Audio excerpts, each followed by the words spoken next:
and Woods, 97.3, The Fan, broadcasting live from Peoria, Arizona. It's Padres Fantasy Camp. We do it every year, and it was almost my last this morning. I will explain in a moment. It was almost my last anything and everything. That was a weird, kind of scary thing that just happened a few minutes ago. But we are here. We are live until 10 a.m. your time, 11 a.m. our time here in Arizona. I'm Woodsy. To my left is my co-host and friend, Benjamin R. Higgins. Good morning, Benjamin. Good morning, Woodsy. Glad you're still among the living today. Me and you both. We got Paulie Reindl, the executive producer. Good morning, Paulie. Hey, how are you? I'm doing fine, man. What's going on? It was a little bit trippy. We got here early. We had to set up the equipment, and Paulie always does such a dynamite job getting it all set up. We had some issues, as we always do, and we did get it knocked out. And so I went into the cafeteria to grab a little quick bite to eat before it was time to get on the show. And I was sitting down with a couple of buddies in there, just chopping it up. And I had my breakfast. I had some eggs. I had some yogurt with some fruit in it. And I had one little turkey sausage patty. And I was eating and talking, and I took a bite of the turkey sausage patty. And I guess I didn't chew it very well. I swallowed early. I didn't spit it out. I swallowed it. Right. But it didn't go down. And so I was like, okay, this is a semi-familiar feeling. I'm a grown man. This has happened before. I'll rinse it down with some apple juice. So I try to go to rinse. It's not going down. It's just lodged. It's lodged in my throat. And so I drink another drink, and I give Alex, our buddy from B&B Appliance, why B&B Appliance, simply the best appliances you can buy. If it cooks, cleans, or washes, they've got it. I don't know. They've got it. They've got it. So I was sitting next to him, and he looked at me. He goes, "Are you okay?" And I shook my head. I go, "No." And I pointed. Homeboy gets me out of my chair. The universal symbol for choking. I'm choking. I'm choking. Yeah, or chalking, as a Dodger fan would say. And he comes around, fully Heimlichs me, and I spit up apple juice and turkey sausage. But he cleared my passage, and it was pretty trippy. It was a very panic-inducing feeling, not being able to breathe and going, nope, that's not going anywhere. That is not going anywhere. But Alex, again, from B&B is a hero. B&B Appliance, simply the best appliances. Make sure that if you need to get an oven or a refrigerator, go to B&B Appliance. They'll take good care of you. Lifesavers, actually. I was picturing more of a thick, like link sausage than a turkey patty when you described this story to me the first time. I don't really like the thick links. You know, I don't like how it's like in that casing. I like a flat patty. I can cut little pieces. Apparently, the piece I cut not small enough. Yeah, not small enough. But yeah, dude, that guy saved my life. So thank you to Alex from B&B Appliance. You came back around the corner out of breath.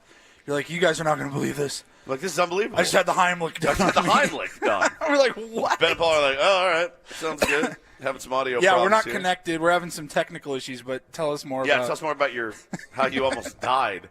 So that sucked, man. Thank you so much, Alex from B&B Appliance. I really appreciate it. If you are joining us on our YouTube stream, you can see that both Paul and Woods decked out in their game gear because they actually are players here at Fantasy Camp. You've been here for a couple of days now, including doubleheader of games yesterday. So you're already in the thick of things. But for anyone who's new and just joining us, this has been a tradition for the last – how many years have you been now? This is number 6. Your 6th Fantasy Camp.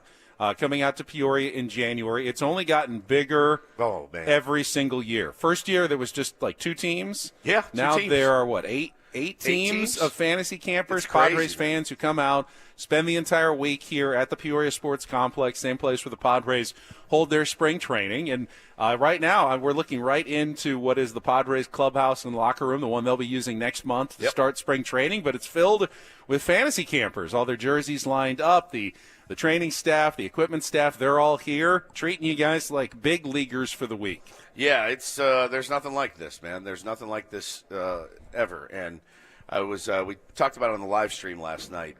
You know, I talked to a couple of guys that had been to some other camps, and they said it's just not the same. They said this is far and away the best one, and they said, and I said, really, man? Like, tell me about it. And he's from Boston, right? And so he goes, I went to the Boston camp, and all these dudes cared about was just getting broads. The whole time. They're on the phone. They're trying to get broads the whole time. And, they'll come out, they'll sign a ball for you, they'll give it back to you. And, he goes, these guys out here, they're actually coaching. And I go, yeah, dude, these guys out here are the best. Like, they're the best, all of them, from everyone we've ever had. He's like, this is crazy. All these guys care about is getting broads, and these dudes are out here. Did he give you any names? I mean, who's he did, but I don't want to say them. Or who's out there? I don't want to say them on the air, but yeah, he did actually give me a couple of names, and he goes, you want to talk about. He's like, what did I pay? $5,000 for an autograph? I was like, yeah, that sucks, dude. Like, these guys are different, man. They'll give you their time.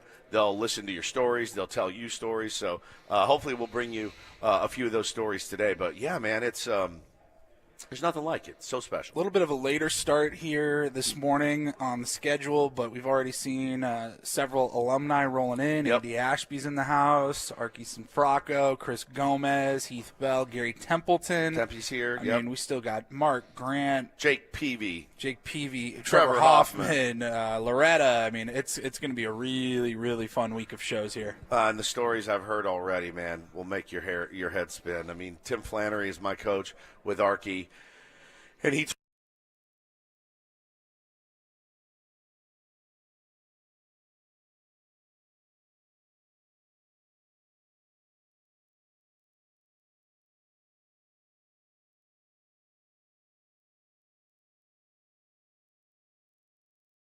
I think it's Ryan Day. I think they played not to lose after a certain point, and I get it. It actually was effective. Like, they didn't want Will Howard to risk throwing a pick six against that outstanding Notre Dame defense. We're talking about two different things.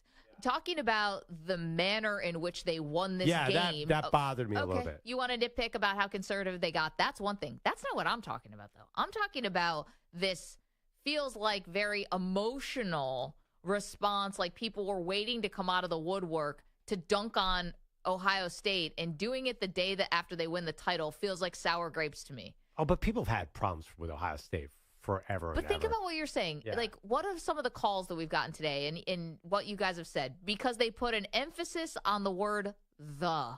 Like, that's pretty flimsy, dude. The fact that LeBron James is one of their celebrity fans, like, this isn't real stuff. The fact they spent $20 million, so Texas spent $18 million. What's the difference? Do you tell me the doesn't annoy you? What? It doesn't. It's a the. Are you kidding me? It's not any the. It's the Ohio State. It annoys everybody else, I thought. I thought that was like a universal, nobody like that thinks.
argument, and you're forcing us into this take. Like, I don't think.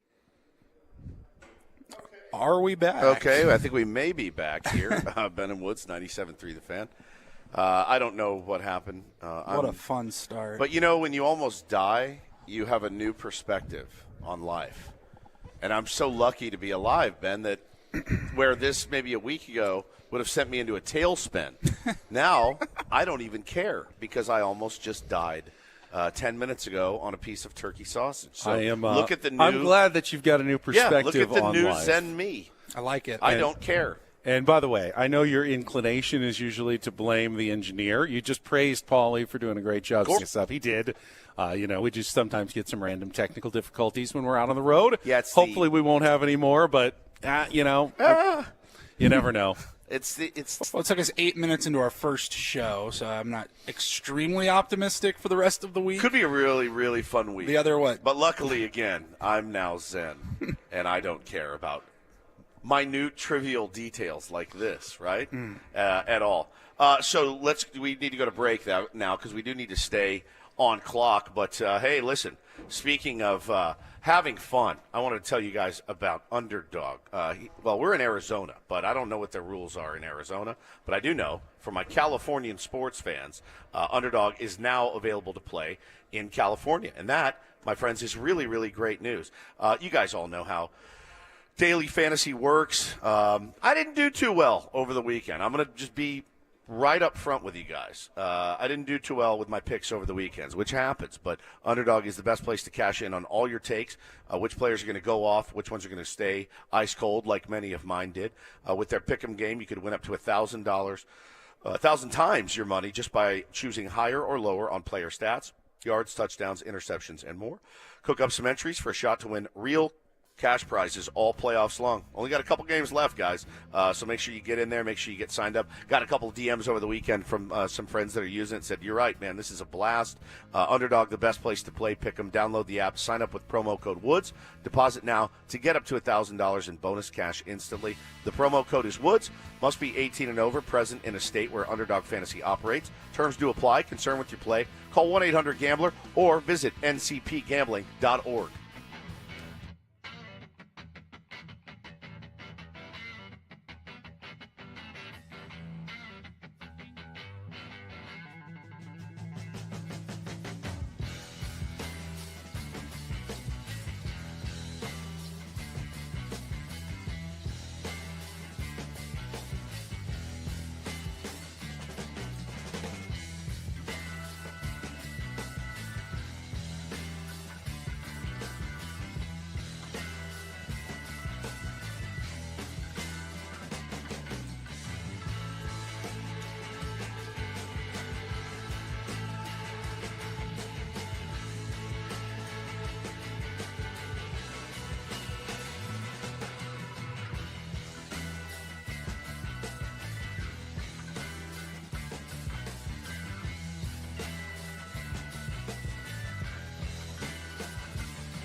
Well, if you couldn't tell, things can get a little weird during our week out at Fantasy Camp. Welcome back. It is Ben and Woods live from the Peoria Sports Complex in Arizona. Hopefully not as weird as the first segment, with Woods almost dying, needing a Heimlich maneuver from Alex from B&B Appliance, and then us going off the air after like 8 minutes. Hopefully it won't be that weird, but I can't really set a menu. The 4 hours is a little more organic when we're out here. We'll be joined by some of the camp counselors, the coaches, who are some of the Padres legends, and they will just be popping by from time to time. So we play things by ear. In and around that, though, of course, we will talk about what's been going on with the Padres and the rest of the world of sports, including last night, sitting at our Airbnb watching your Notre Dame Fighting Irish taking on Ohio State in the national championship game.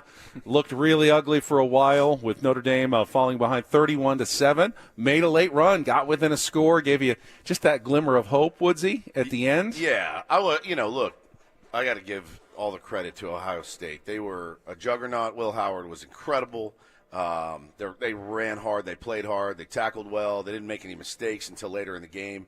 Let the Irish back in, but man, they were a juggernaut, straight up, and they're well coached. And Chip Kelly called some of the most beautiful, brilliant plays I'd ever seen. And listen, man, I hated every second of it, but really proud of the resolve. You know, that team, I've said it, they don't quit, and they didn't quit. Played to the last whistle. Future is pretty bright there, I think, with Coach Freeman at the helm. But yeah, man, it just it was gonna be a tough one anyway, but it just got away at the end. You did call it. You did call it that Notre Dame going to make some good second half adjustments. They did. Played much better after the break.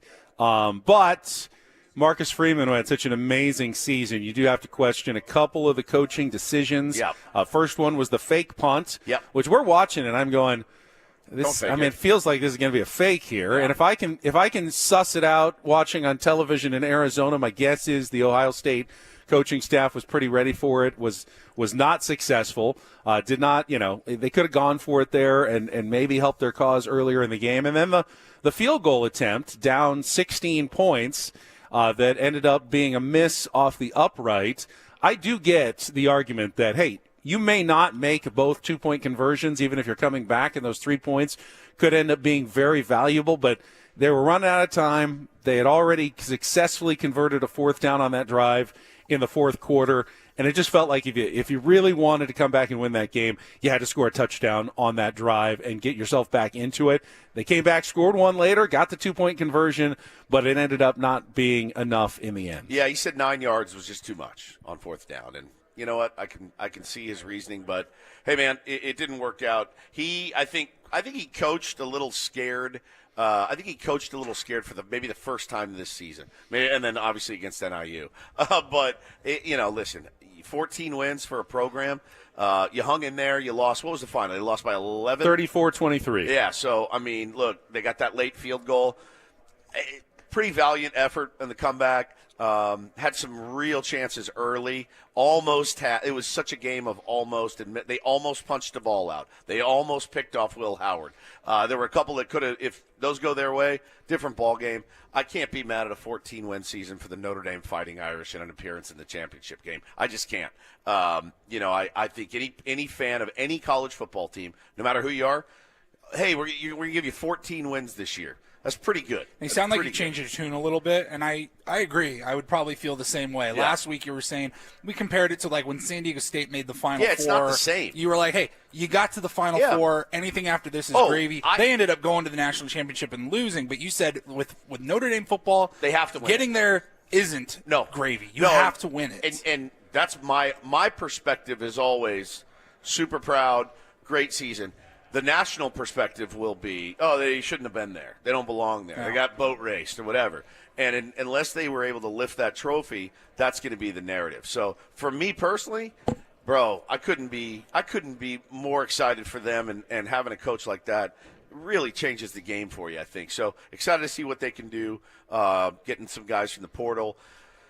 Get a quarterback that can throw it, that can really, really throw it. And listen, we're going to lose our DC. Al Golden's going to go to they're already saying he's going to go to Cincinnati to be the Cincinnati Bengals to be the defensive coordinator there. And yeah, you'll lose some guys here and there, but man, Coach Freeman did a great job with this team. I'm very, very proud of him, and it was awesome to watch. He reinvigorated my love for that team. Man. On the other side, it's pretty crazy to think that a month ago, Ryan Day was at least perceived to be on the hot seat after the loss to Michigan, and how Ohio State was able to turn things around, play their best football of the season, 3 straight games in the playoff, and hoist their first national title in 10 years. You mentioned Chip Kelly. What Ohio State did yesterday, they had touchdown drives, 4 touchdown drives of 75-plus yards. The Fighting Irish had allowed only 3 such drives all season long. He was unreal. Before yesterday. And I do think that it's a reminder of the changes in college football. Chip Kelly left what was going to be a Big Ten program in UCLA as head coach to become the offensive coordinator at Ohio State. He took what most people would see as a giant step down, but you can make so much money now with the halves of college football. And even within the top divisions, there's the haves and the have-nots. The real haves, Ohio State, Alabama, Notre Dame's not even quite maybe there as the real haves of college football. Georgia obviously is. Ohio State had a $20 million roster. They are $20 million. They are on such a different playing field as everybody else. I would be shocked if anyone out of the top, 8 teams in college football wins another national championship until there are fundamental reforms to the game of college football. Sounds eerily similar to another sport that we all love and cherish so much, and we can talk about that next if you like. We can get a guest, whatever you guys want to do. Paulie will try to find some guests, but obviously we will discuss the fallout of the weekend, Roki Sasaki's decision, which happened obviously after our show on Friday, although we knew on Friday morning that he wasn't coming to the San Diego Padres, and the Dodgers going out and spending even more money, continuing to just blow away the rest of baseball with their finances this offseason. We'll talk about that coming up. Speaking of finances, though, if you are going to pass away suddenly, you probably won't. This morning, you probably won't know when it happens. But one bad piece of sausage, and that could be it for you. You're not. We joke about it now, but I'm so glad I have my will all done. You want to make sure your, as they say, affairs are in order. Yes. And Woodsy, our affairs are now in order thanks to trustandwill.com. We found out a little more over the break. Neither of us had taken that much time to think about, what would happen if we were gone, but we were shown how simple it can be to either set up a trust or a will to make sure your wishes are known and to avoid potential legal hassles for your family in the event of your untimely demise, via sausage or otherwise. My untimely demise almost came this morning, and I'm so thankful for Trust and Will. So if you're listening, again, I use humor as a defense mechanism, but my family would have been, all that my wishes would have been known because of Trust and Will and the work that I did over the Christmas holiday. So what you need to do is secure your assets, protect your loved ones with Trust and Will. Get 10% off, plus free shipping of your estate plan documents by visiting trustandwill.com. Use the code San Diego, one word, code is San Diego, when you check out. 10% off and free shipping at trustandwill.com. Use code San Diego at checkout.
Chilly morning here in Arizona, but we're snug and safe inside at the Padres Peoria Sports Complex at Padres Fantasy Camp.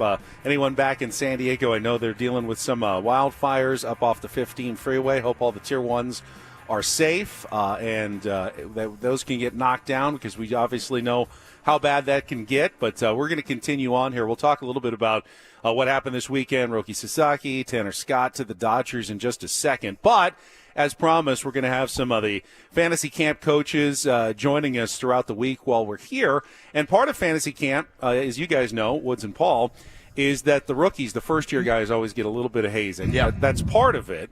And I think one of the hazing elements for the first-year camp coaches is they got to be the first guest on Ben and Woods. So we've got a new Padres fantasy camp coach. He was a member of the 1996 NL West winning Padres and 1998 National League champion San Diego Padres. Never had a chance to talk to him before, but Chris Gomez is here, the shortstop, with us on 97.3 The Fan.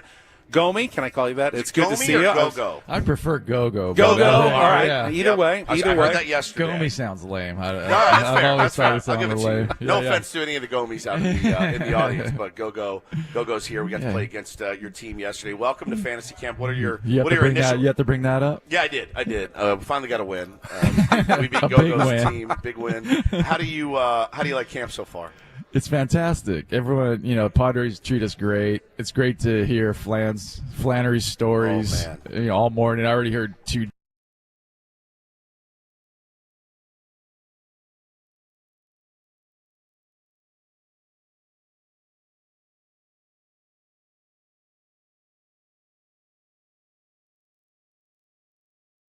College age kids is Phantom of the Opera, the play. It's making a comeback. I mean, Wicked is like the number one movie. Yeah, so, Wicked's the number one movie. I Like guess. these players are like, yeah, we got to tap into the Broadway community here. This is what's going to make us way more. Did you more see after eyeballs. the game when Emeka Ibuka went into memories from Cats? Like this is a thing now. I'm calling it the Taylor Swift effect. This is. Yes, instead of Jameson Williams humping the air, maybe we can get a two-step. 2, 3, 4, and 5 and 6 and 7 and 8 and step ball change. So you think Riley Leonard was unrecognizable with the eye black? I think he's unrecognizable because he's been hit so many times. His face has actually moved. Oh my God! I've never seen. They let him out there like a battering ram, like they don't like him. Like there were plays where he got up. I'm like, I don't even know if he's going to survive to get back to the huddle. And yep, here he is. The draft stock plummeted just now. That first drive is like he's going to be going home in a body bag if they keep doing this. And he needed like 3 drives to recover from that first drive. Meanwhile, now they're down 21-7. Right. It's like that didn't work, guys. Then they're passing the ball like crazy, and they're like, all right, let's mix in a 2-yard run where he's going to be on the ground on all fours crying after the play. No, look back. Continue. Now All right, we're back. We're back. Audio issues crazy. The reunions every 5 years with the Padres do that are super fun. And just get-togethers here and there sometimes to remember some of us that have passed on from the team, unfortunately. But it's always a good time. The stories are always fantastic. And it's, we may not see each other for a handful of years, but once we get together, it's just right back into the shenanigans. Talking to Chris Gomez here on Ben and Woods this morning, and speaking of stories, I mean, nobody tells a story like a baseball player tells stories because you're together so much. 162, all these spring training games, all the work you guys have to do. Do you have anything that you could tell us about playing in a World Series at Yankee Stadium? The things that you remember from those days. I mean, it's the ultimate. Right? I mean, World Series is the ultimate. You think about that as a kid, and then at Yankee Stadium on top of that, right? One thing that I always remember is each level of playoffs. There's just more media, right? There's more attention to each level you get to, and then I remember coming out for the workout before Game 1. And I go up down the tunnel into the dugout. I couldn't even see the field with all the media that was on the field, and you just know it's a major deal. Being in New York, the opportunity that's there to win a championship. Yeah. So you just do everything you can as an athlete and a professional to just try to keep the nerves down. How hard right? is it? By that point, you get pretty good at it. I mean, because you've been doing it for so long, but it is some work. I remember thinking, we're taking the field for the first time after we hit in the top half. I'm like, all right, here we go. Like, oh my calm God. down, like let's go, and it's on. It's weird. I feel that way running out on the P1 here for our game later. You know, it's just electric, man. It's electric. So you just, but at the end of the day, it's baseball, and you get out there and it's like, all right, it's baseball. But there is definitely some calming of the nerves, which I told our team, not that specifically, but the calming of the nerves. You guys are going to be excited. You're going to be out in front of these pitches. Do everything you can to calm your nerves. Now it's easier said than done, obviously, because every guy was out in front, or But I saw. I was there. Yeah, you saw it. Got a lot of action at short. It was fun. So they're trying, but it's easier said than done. It takes time to learn it and to be able to apply it to the game. Yeah. Chris, you were involved in the turnaround, really, of the Padres. Early 90s were a tough time, and then you came along 1996, trade from the Detroit Tigers along with Jack Flaherty, the Brad Ausmus deal, and that season obviously was special. The last weekend, beating the Dodgers, sweeping them, winning the division, and then 2 years later going to the World Series. We kind of have seen that in the last few years with the Padres as well. 2010s were tough. This has been, 3 playoff appearances in the last 5 years. What was that like? Arriving with the Padres, knowing that it was a franchise that hadn't been to the postseason in a long time, and then taking them there and taking that fan base in 1996 to the playoffs for the first time in over 10 years. It was for me, that season was night and day. I started with Detroit, and we were one of the worst teams in the history of baseball. We're on that path, so I went from that to right into a pennant race, coming to San Diego.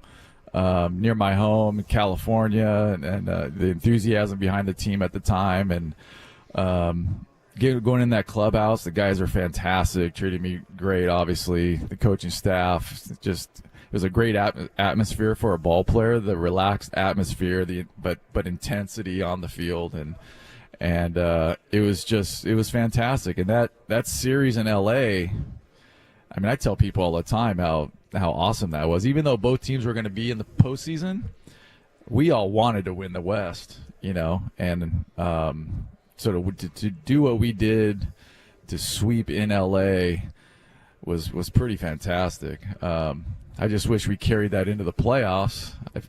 I don't know if there was somewhat of a letdown after that. I hope not, but I mean, we're on such a high, and then right away we're in the playoffs, and but that 96 was a great learning experience for me personally going into 98. So going into the postseason, getting that experience, knowing what to expect in 98 was a big help, because it is a different game. The intensity just goes up tenfold. And I wonder, too, we're talking to Chris Gomez here at Padres Fantasy Camp. I wonder how the San Diego Padres of 2025 are feeling right now.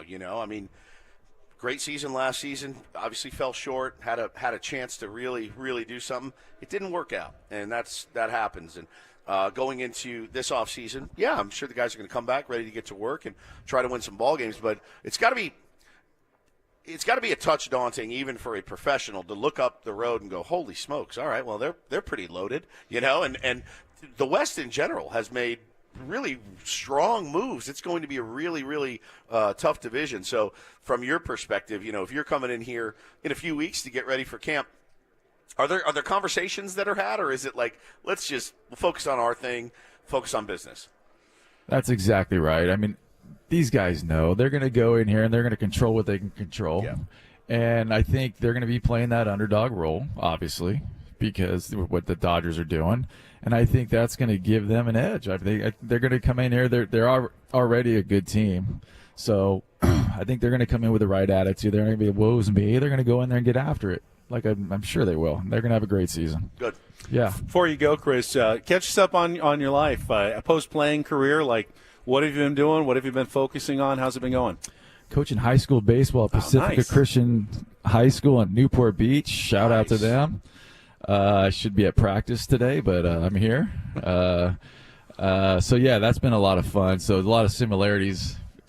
We just started a program there, so we're slowly building it. Not slowly, we're building it pretty quickly, but early on, it feels a lot like coaching these guys.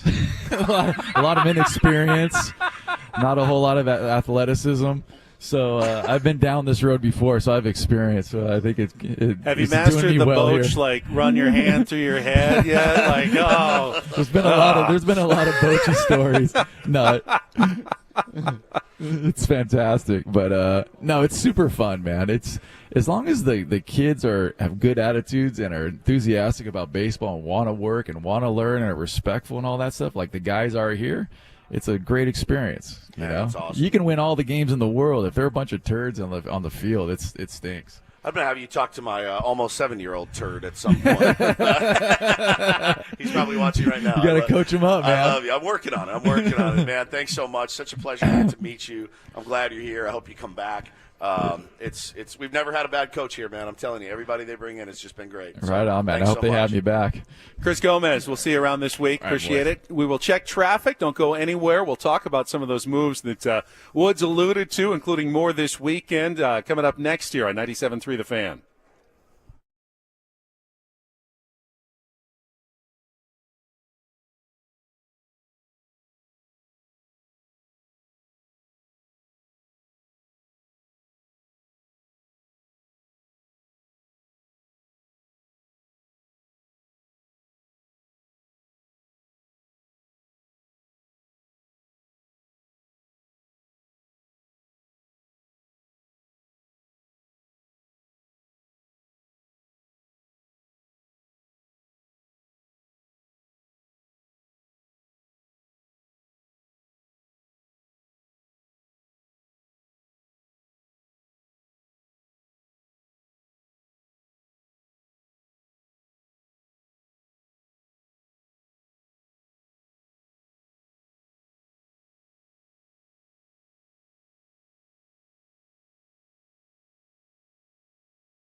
So, Woods, it's obviously old news by now, but obviously on Friday, Roki Sasaki made his decision, posted on Instagram that he would be choosing the Los Angeles Dodgers as his first Major League Baseball home. Very disappointing news, not just to Padres fans, but it felt like around fan bases in Major League Baseball that no one wanted to hear that on Friday. Please, Dodger if it can't be the Padres, make it the Toronto Blue Jays, just not the Dodgers again. We've certainly heard some details that have come out over the weekend on the last, the days of the pursuit. The fact that the Padres had told Roki Sasaki's camp they will max out their bonus money, go over $10 million. Didn't want that. Signed with the Dodgers for $6.5 million. So, it wasn't about the money, obviously. It never seemed like it was about the money for Roki Sasaki. He just decided that was the best landing spot for him. Sure. And I want to be mad. It's his decision, though, and I can't say that he made the wrong decision for him. The only time will tell what the right decision for Roki Sasaki is. I thought the Padres made a great case as to why he could thrive in San Diego, but ultimately he went with the L.A. Dodgers, and now we're all going to have to deal with that for years to come. Well, it's like the great Bonnie Raitt once said, I can't make you love me if you don't.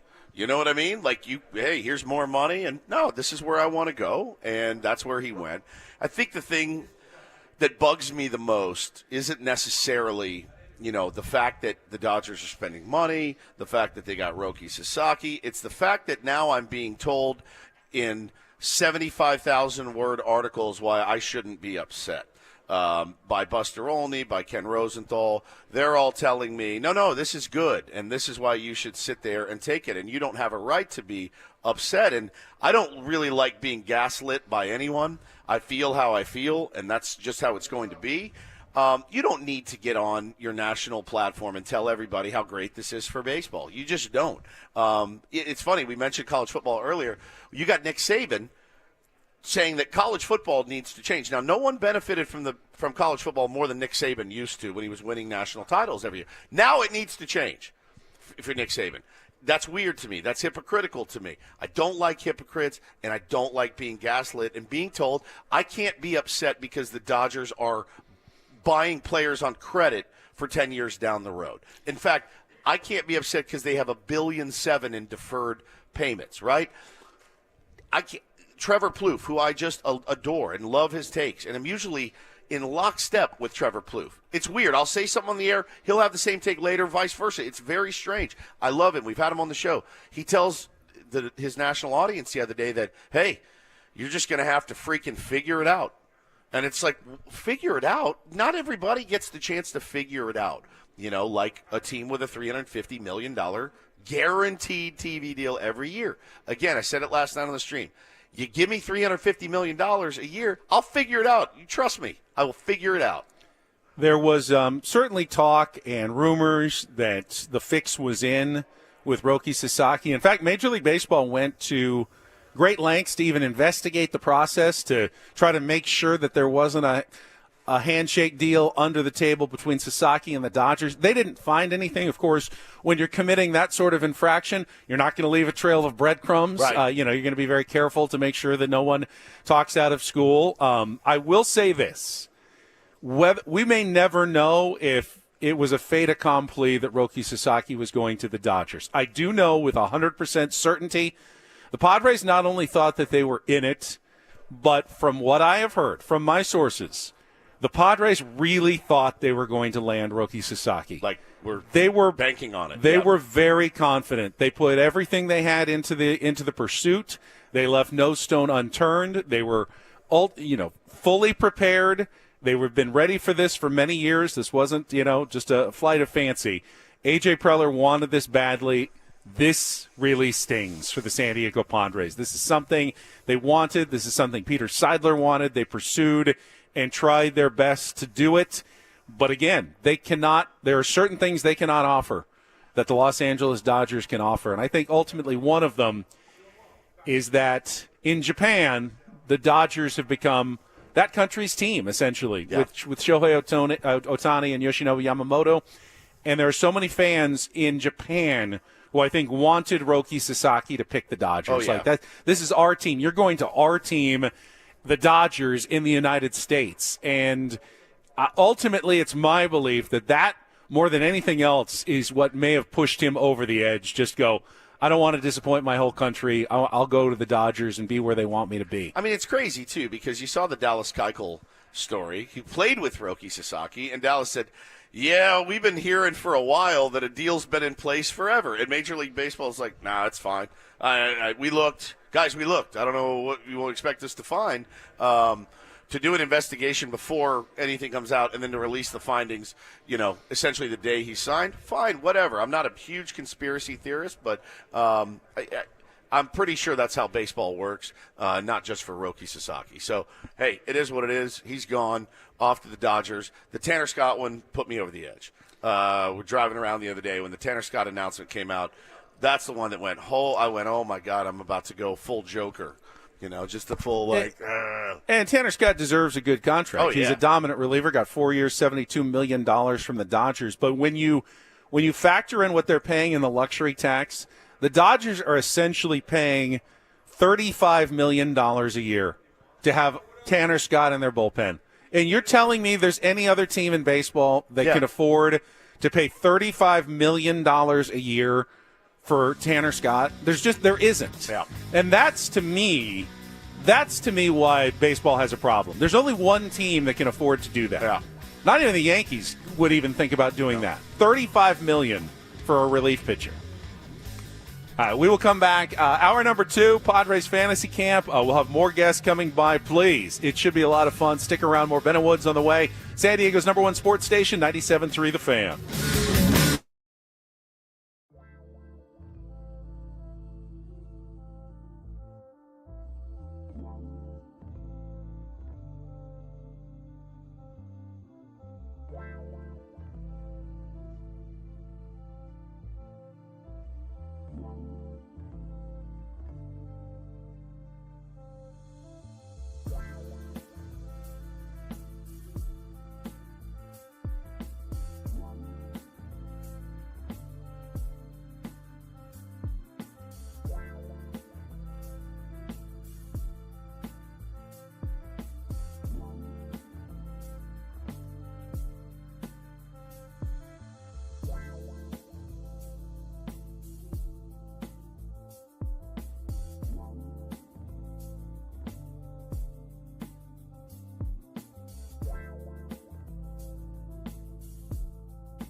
We're back, hour number 2. Live from Padres Fantasy Camp in Peoria, Arizona. Ben and Woods. Got another special guest joining us momentarily. Oh, we do? I don't even know about that. Yes, we do. You'll recognize him when he sits down. Oh, okay. I'll be surprised. You like to make fun of his voice sometimes. So we were talking about the Tanner Scott move just before the break. Yeah. Dodgers adding not only Tanner Scott, but continuing to go so far above the luxury tax. Their luxury tax payroll now is at about $375 million, which is almost $75 million more than the next highest team, the Philadelphia Phillies and the New York Yankees. The Dodgers have literally entered a stratosphere that is all their own. When you are that far ahead of the Yankees and the Mets and the Phillies, you're not playing the same game as everybody else. And you mentioned Ken Rosenthal wrote a piece in The Athletic this morning going, hey, stop, this isn't bad for baseball. This is good. Your teams just need to spend as well.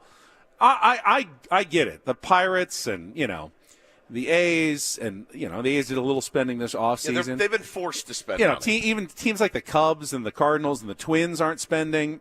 Yeah, there's a space to call out some teams for not spending. Even the Padres this offseason obviously have not added any major league players. I pointed out to you last night as we were on our live stream, Padres are still 4th in payroll in the National League. Yeah. It's not as though, they are in the Pirates level or anything like that. They're 4th in payroll in the National League, but nowhere near what the L.A. Dodgers are at this point. No, and you can't keep up. You can't keep up right now as the TV deal is non-existent and theirs is guaranteed. And look, man, I hate to be sour grapes and stuff like that, and I will be for a while. But once the first pitch gets going, it's on. You got to go out and win those games. And look, if they don't win the World Series, they will be mocked mercilessly by me and about 1 billion other people, as they should, by the way. I don't care about your injuries. I don't care about anything else. You have to win the World Series. And, and Rosenthal points out no one's won back-to-back World Series since the Yankees, and maybe the Dodgers won't. The playoffs are the great equalizer. But in the regular season, it's not going to be close. No, it's not. I would be shocked if anyone was within 5 to 10 games of the Dodgers in the National League this year. I'd be shocked. I really would. I wonder what our next guest would have commanded on the open market in his prime. The great Andy Ashby joins Ben and Woods. Good morning, my friend. Good morning. How we doing? Doing well. How about you? I'm doing great. Do you ever sit and let yourself think about some of the pedestrian numbers you see being put up right now for $20 million a year, or does it drive you crazy? It does drive me crazy. I was very fortunate to play as long as I did. Yeah. Make the money that I made, and heck, be around the Hall of Famers that I got to play with, and some great teammates. So. It's crazy how much money they're putting out there right now. Crazy. But, hey, the game's changed, so here we are. Yeah.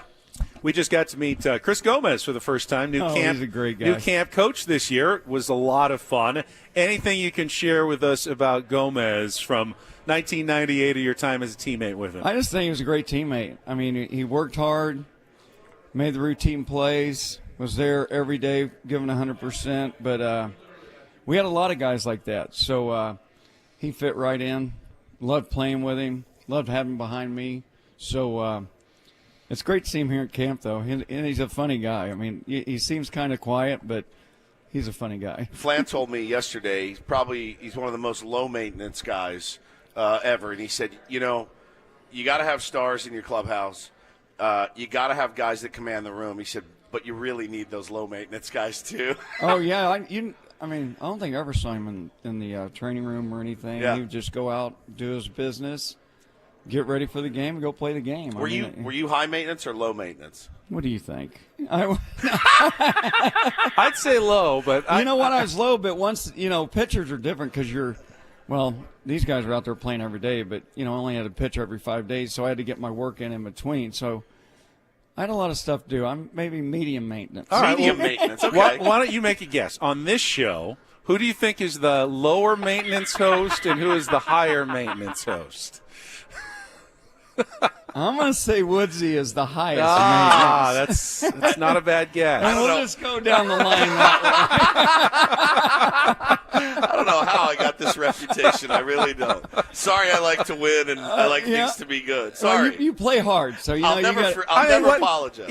Explain. Like, what would you say? What high maintenance? Like, you don't have to call out any teammates by name, but what would that mean in your mind in a big league clubhouse? Like, what would a high maintenance guy be? Always wanting something. Your spikes aren't clean enough. you can't find your sliding shorts. Where's my bat?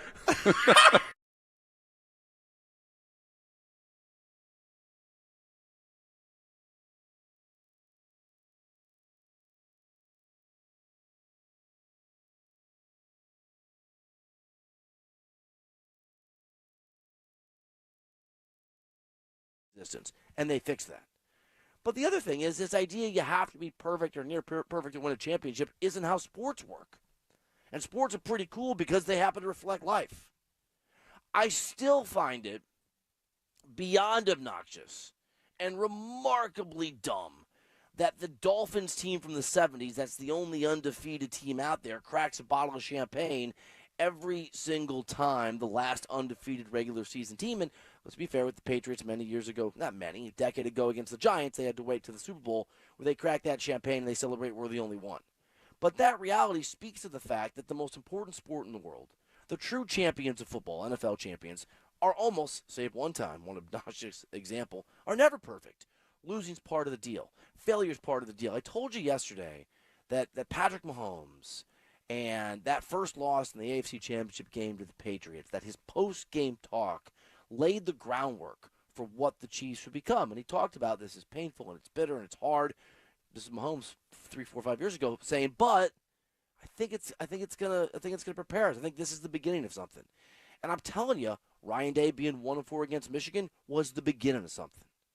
Hell, Ryan Day and Ohio State losing to Michigan in that critical.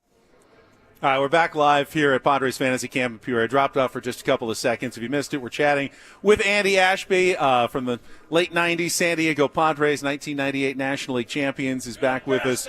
Was telling about Chris Gomez. That's Dave Durecki going by. We'll talk to him, obviously, later in the week as well. Which one of you has Dave Durecki as a manager again? That's Paulie does. It must be great, though, getting to see all these guys at least once a year now as you've become a regular here at Fantasy Camp. I think it's awesome. Yeah. I mean, it's a great bunch of guys joking around like we're still playing back there. So now Hoffy's here, so things are going to get a little dicey. But it's great. I mean, it's like your memories never leave when you get around, guys that you played with and guys that you watch play. Stories never end. They might get a little more far-fetched every time you tell them, but to hear these guys and be with them, it's special. Well, talking to Andy Ashby here, and what has become a fantasy camp tradition, I need you to share because we're trying to grow our audience. We have new ears. Maybe they haven't heard what has always been one of my favorite stories of all time, of one of my favorite baseball players of all time, the great Ken Caminiti. Spring training. So, Andy, if you would, please take it away. Tell us about Cammy at spring training. He's very reminiscent of something I might do. Okay, so I think it's like the third inning of the spring training game, and this guy, you can hear him just ragging Caminiti from the start of the game. So you can tell every time Cammy comes in the dugout, he's getting more and more heated. So third inning's over, and here he comes. And he goes up to Boch and says, "Take me out of this game." Boch's like, "What?" He said, "Take me out of this game right now." I'm done. He said, "I'm done." So Brownie and I kind of catch wind of the whole deal. So we follow Cammy in the clubhouse. He gets showered and goes up and sits right next to the guy that was ragging him. And the guy, I think, there's still a stain in the seat from Cammy going up there and sitting by him. But, it was one of the funniest things I've ever seen. And Cammy was hot. He just sat there and stared at the guy, and needless to say, the guy didn't say anything else. The guy probably ever again at a baseball game. The guy stayed there though. He just sat and didn't move. Yeah, Frozen. He was scared to do anything. Scared to move. And Cammy didn't say a word to him. He just stared at him. He just sat down and stared at him. Wonder what Cammy would have done with the YouTube chat. You know what I mean? Like I can't dive through the chat at all the a-holes in the chat.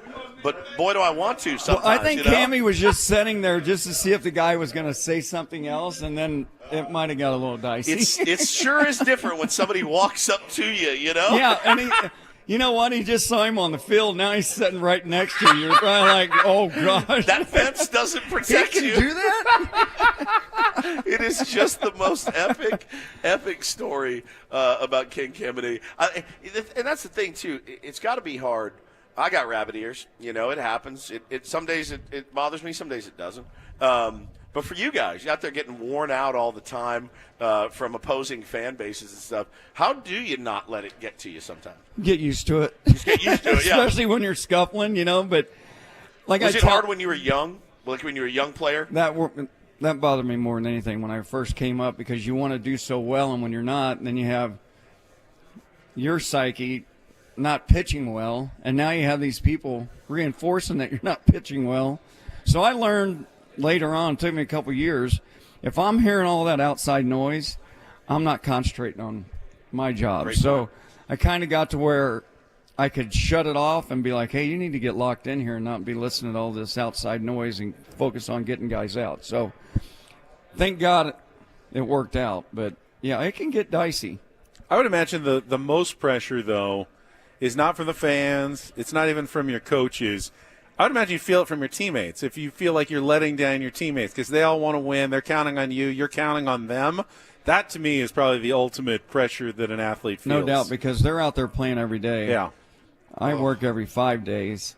And then when I go out there and stink it up, I'm not giving them a chance to win. You know, my job was to go out there and go 6, 7, 8 innings and 3 runs or less, and let them guys go up and score runs and play defense. But when you don't do that, it's disheartening because you feel like you let your teammates down. Yeah, it's tough, man. You saw some of it over the weekend in the NFL playoffs. You know, really good players making some boneheaded plays and dropping balls that they catch 99 out of 100 times. And you know, the sports fan these days we're just quick to point the finger and laugh, and it's like, I can't even imagine carrying that around with me. No. I just can't imagine it. No, it's and it stays with you for a while. I mean, you want to do so well, and when you don't, it's you need to get it figured out quick. You just don't want to bury yourself with it. Yeah. You know? Not to bring up any bad memories, but is there a moment, like you brought up Mark Andrews? Yeah, Mark Andrews.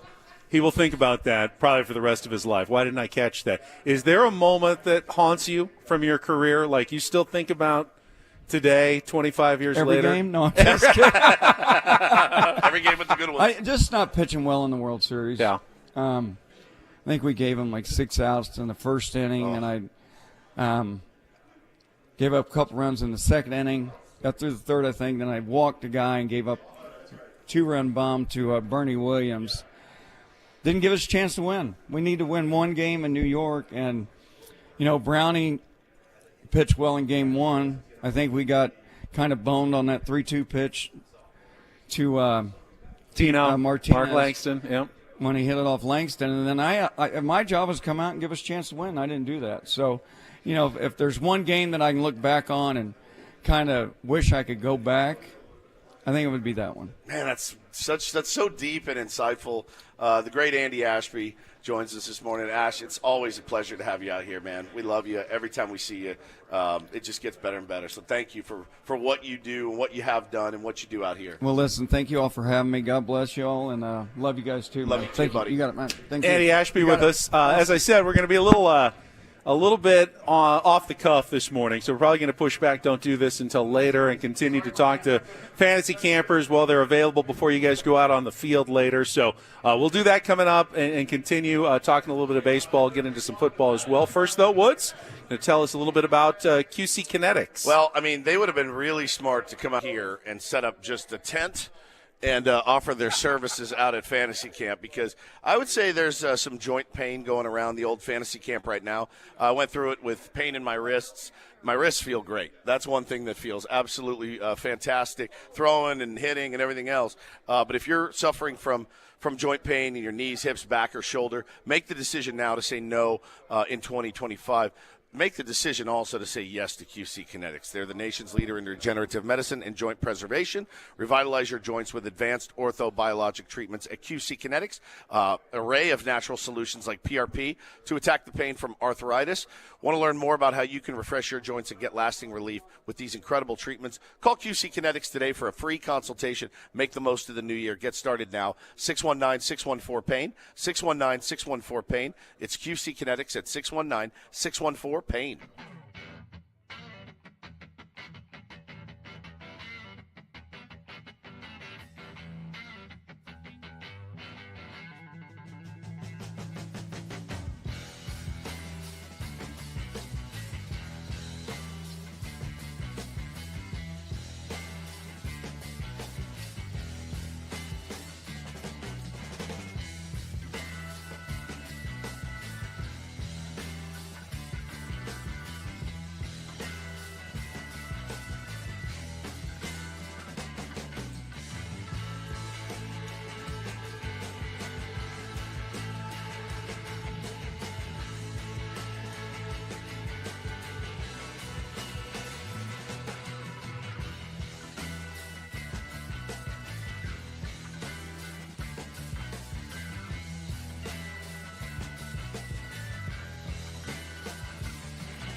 We're back live from Padres Fantasy Camp. Apologize for some of the technical difficulties. We have hopefully figured out a little backup, so it shouldn't at least happen as often. Hopefully never again, but gonna knock on wood. We'll see if we can keep going. We've already talked to Chris Gomez, Andy Ashby this morning. Talked a little baseball. There was another move made yesterday. Doesn't involve the Padres directly, but perhaps indirectly. Anthony Santander signed with the Toronto Blue Jays. They finally got someone. They needed a dub. Yeah, they needed one. In Toronto. But it leaves Jurickson Profar as perhaps the top outfielder left on the free agent market. Yeah. Someone, obviously, the Padres would love to have a reunion with. That could at least trigger some activity in the Jurickson Profar talks in the offseason, so we'll keep an eye on that. But right now we've got another great guest here from Padres Fantasy Camp. You see him now on MLB Network all the time. Former Cy Young winner with the San Diego Padres, Jake Peavy, is with us here on 97.3 The Fan. Jake, it is always good to see you at Fantasy Camp. Good to see you. Yeah, good morning, guys. It's Fantasy Camp's fun. You guys have a tough schedule because the schedule runs late here. I don't know if you guys know about the Moon Saloon and its after-hours activities. We've heard what was missed last night. We've heard of the Moon Saloon. Nothing but good times. I know. Glory days. This job's really hard after 14, 15 beers. I'll tell you that right now from experience. And you just can't really do a good job the next day. Maybe once a year, but fair. It's rough. Jake Peavy joins us this morning. You're looking great. You stay in great shape. I was watching on MLB Network all year. You crushed it. Thank you, buddy. Do you get more nervous going on TV than when you had to pitch? Probably so. Yeah, I thought so. Look, I'm not extremely fond of maybe the way I talk. I don't have a whole lot of college education, none exactly. Right. No public speaking courses or any of that. And I went on a couple years ago for my first time, and I was on with Fran Charles and Cliff Floyd. Cliff Floyd, a former teammate. And Fran goes, "Hey, man, can I help you with anything?" And I go, "Fran, we talk baseball? I got it, bud. Anything baseball related, I'm good. When it comes to TV talk, any of that, I know nothing, bud. Can you hold my hand?" So a lot of the lingo, when to get it out, the cadencing, you guys certainly know all of that, just lifelong doing what you're doing. But to stay around the game, to be a part of a team again, which the network is, to be pulling for the game of baseball in general, to grow for young kids to be a part, it's fun. Then I learn a lot of the new age analytics and a lot of what's being blended in along the way too with the Brian Kenneys of the world. Oh yeah, and so it's been a fun gig. I got a secret for you, Jake. Don't tell anybody else. I love secrets. We're just making it up as we go along. Yeah, we don't have any expertise whatsoever. Winging. So don't feel bad if you feel like you're winging it as well on television. That's all we're doing as well. Well, all you can do, look, we get paid to watch sports, baseball mainly, in my case, and get to talk about it. And that's the best thing about it. I certainly am not ever trying to. I'm passionate in what I believe. It's my opinion, and it's nice to get to share that. It feels nice, too, when you retire from baseball and you're not really involved. I went back to Alabama, moved back east where my family was for my kids to be around. And you man, I lost where I was at. But I told you, the Moon Saloon. Blame the Moon Saloon. That's fine. He'll get the best of now you. we go back to what you're talking about. After 15 beers, and I didn't have 15, but probably a good 12 last night. I'm sitting here. You're not a young man anymore, Starbucks. so Let's fall asleep. But to get to sit around and talk about sports Yeah. and watch it and have your opinion and to be a part of baseball, because what I was going to say is that the 5 years or so I went back home to Alabama and I wasn't really involved in any kind of baseball activity, you feel lost. You feel like, gosh, my whole life of commitment to something, what's it worth now? I'm not using any of it, and you go out and you find some other business world to get into, but you're a rookie again. So being back around baseball is what I know. It's who I am, and it's fun. Well, you've crushed it. You've absolutely crushed it on MLB Network, and they go to you for the Padres talk. Kind of what's your sense right now of where this organization is? Obviously, last year hurt. It sucked. Everyone remembers the 24 scoreless, and being that close to the brass ring, you do get the feeling that was their best chance. And doesn't mean there's not going to be another chance that comes along, but where do you kind of think we stand right now? Well, I love where we're at, because of where Padre baseball has been and where it's come from. Petco is rocking. Home games are home games. We're excited about winning a World Series one day, it's talked about. It's now a precedent standard and something that we're looking to do. And look, when you look at last year's team, when you listen to the Dodgers talk about the team that we had and what it was like playing the Padres, they knew there was absolutely no difference in the two teams. What AJ did last year, or when it started with a rise, I feel like each, really affected the offense. You go out and you add Adam and you add Scott and you just build. They had a super team. Last year was as good of a year as we've ever had to win the World Series. It just got away, and you see in the playoffs anything can happen. Where I think the Padres are is, look, we see what the Dodgers are doing. They're the talk. Arizona is getting a lot better and has this winner and got an incredible manager in Torre Lovello, who I played for in Boston. Same thing with San Francisco. Buster Posey, I know that organization. The NL West is the big boy league. It's now is comparable to the AL East and what that's been talked about. So here's what I'll say. I won a couple World Series, and we did win the division by the skin of our teeth in Boston and won the East, but we were far from winning the West in 2014. You just got to get in the playoffs. For our Padre teams, yes, we want to win the West. But if the Dodgers run away with it, so be it.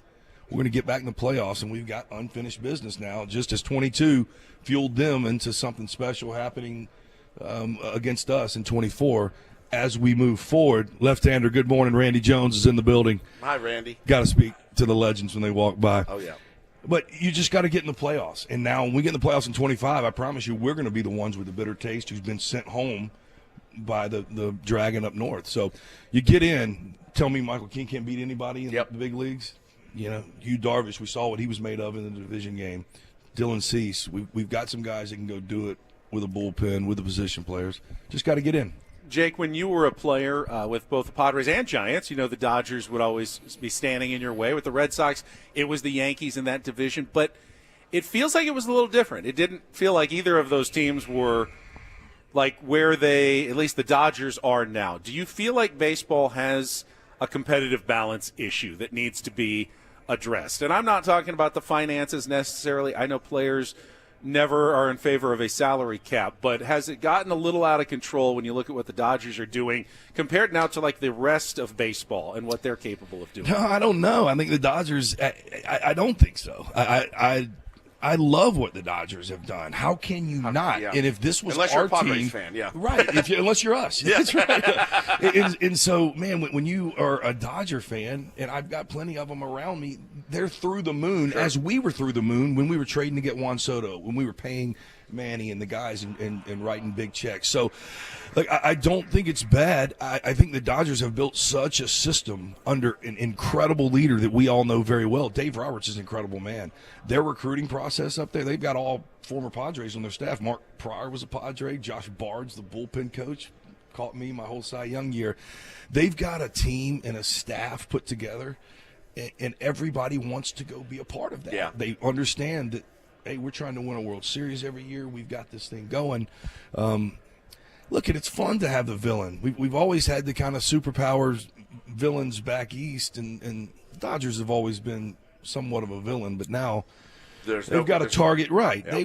They've got a target on their back, and it's going to be fun to watch them fall in the playoffs when that day comes. Yeah, 100%. I agree with you. It's going to mean more. Yeah. When we send them home in the playoffs, it will mean more. There's no doubt. Because of what they did. But, look, you're going to have to earn it because that's as good of a team on paper as we've seen in some time. Yeah, I was talking to Booney yesterday, and he said it's probably the most complete team that's ever been assembled in the big leagues. I mean, you got a rotation that's potentially 8 deep. And that's an embarrassment of riches. But Sasaki hurt.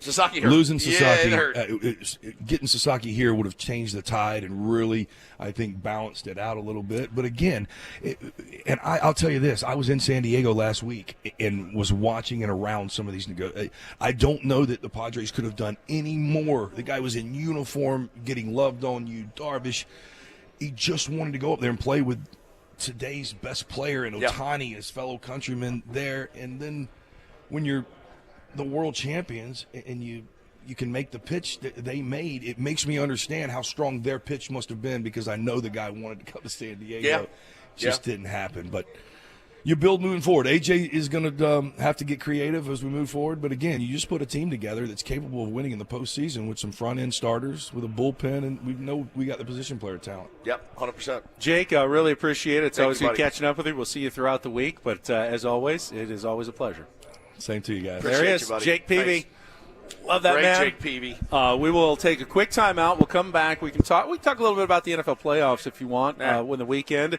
Obviously, I've got some more thoughts on the Dodgers. I don't agree with Jake 100%. I'll explain why.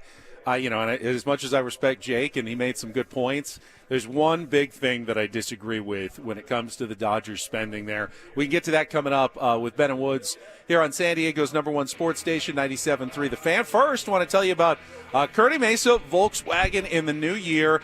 They still have the best Sign Then Drive sales event going on right now. You do not want to miss your opportunity to save in 2025 on some absolutely fantastic vehicles. Right now, you can drive home the Future Forward ID4 for just $149 per month on a 24-month lease. That's German engineering meets electric innovation at an incredible value. Or if you're looking for something a little bigger, the ID Buzz, electric bus. Yeah, it's the VW bus reimagined, electric style, zero-emission technology space for all your adventures. And again, during the Sign and Drive event at Kirby Mesa Volkswagen, you're going to pay nothing at signing. 0 down, 0 months first payment, 0 security deposit, absolutely nothing due at signing. Just drive right off the lot. Kirby Mesa Volkswagen, of course, part of the Sedano Auto Group, locally owned, veteran-owned, and their general manager, Todd Holdren, Tier 1 listener, wants you to say hi. He's ready to give you the best car buying experience in San Diego. So don't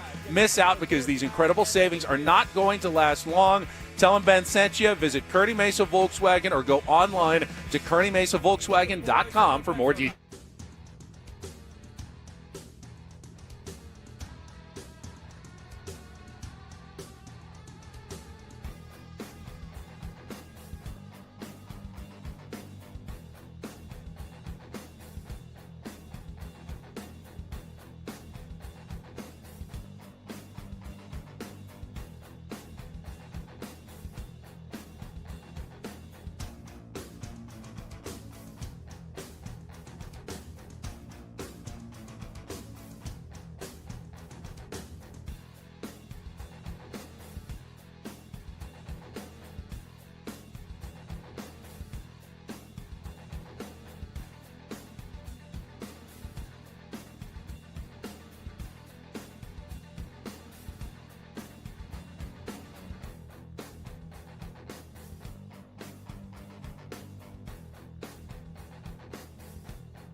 Ben and Woods live from Padres Fantasy Camp in Peoria, Arizona, where Paul and Woods are racking up the kangaroo court violations one after another. Well, I mean, you missed last night's Moon Saloon. Jake Peavy just let us know that you missed out on all the fun last night while you went to bed early after watching your Fighting Irish lose. Yes. You're missing the morning meeting right now because you're on the air, and No they don't. choice. They don't really. I know there's no choice, but that doesn't. They don't really take excuses. They don't in kangaroo. No, court. they don't. They don't. It's. But hey, listen, I'll wear what I have to wear. It's fine. It's all for a good cause. It is. It is packed in there. We can look in from where we're broadcasting, just outside the Padres clubhouse, and this is the biggest turnout in Padres fantasy camp history right now. Looks like every single locker is filled, if not double filled, with campers. Oh, dude, we're legends and coaches. We're in the minor league. You're in the minor league clubhouse. Yeah, it is packed. We told them that we've had such a good run here that new guys are coming in.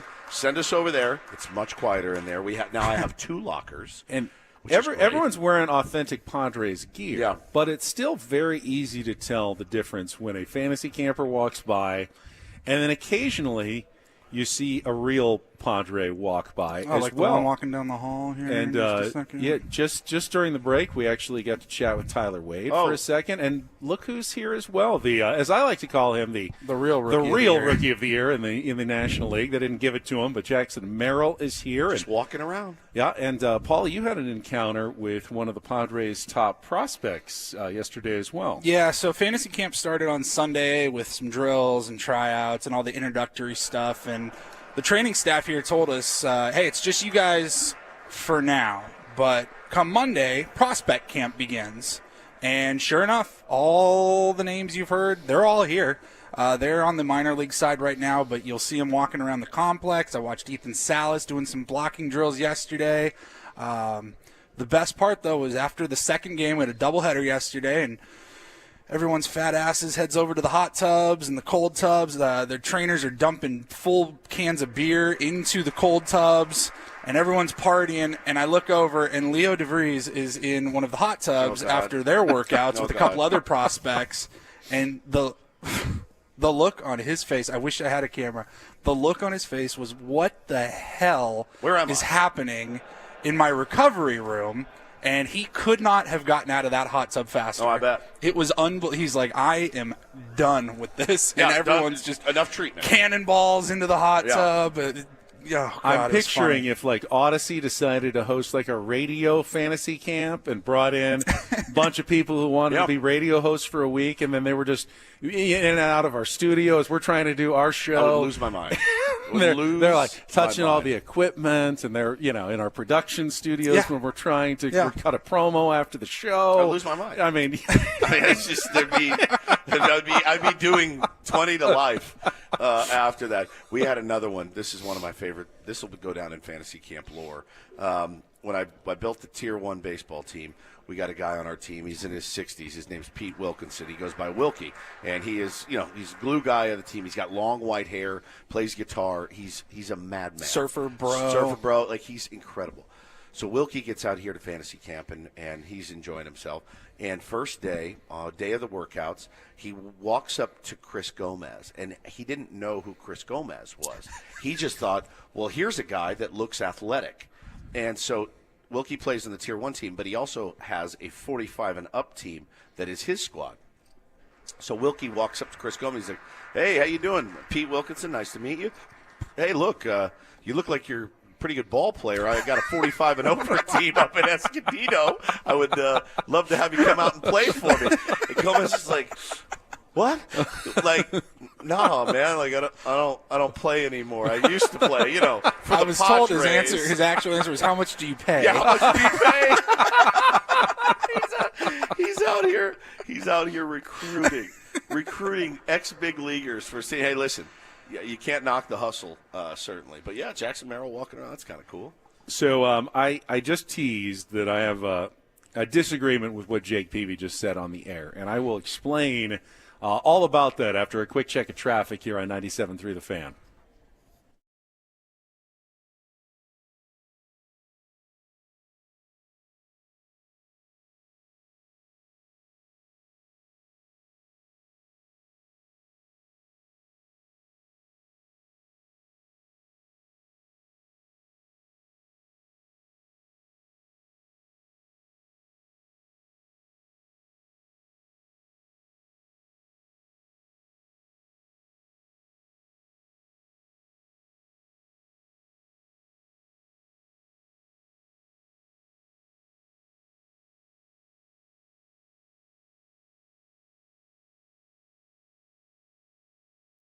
So I certainly see what Jake is saying. The bigger they are, the harder they fall. Sure. It's always good in sports to have a villain. It's good for players that the Dodgers are going to go out and spend the money. I mean, it's better than just them hoarding a big pile of cash and, just sitting on their mountain and not spending the money. I understand all of these arguments. I understand the Padres went out and spent a bunch of money in recent years as well. That got them to the same level as the big boys. The Dodgers are now playing at a completely different level. Yeah.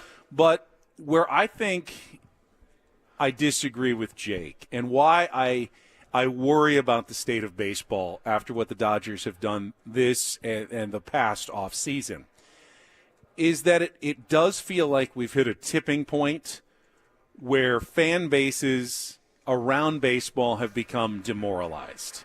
Ours being one of them. And ours being one of them, but the Padres fan base is not the only one right now that is feeling just down in the dumps. And it doesn't feel like there's any optimism. And, the great thing about baseball, as they say, Cubs fans, get them next year. You come back 0-0 record, and you feel like you've got a chance to win your division.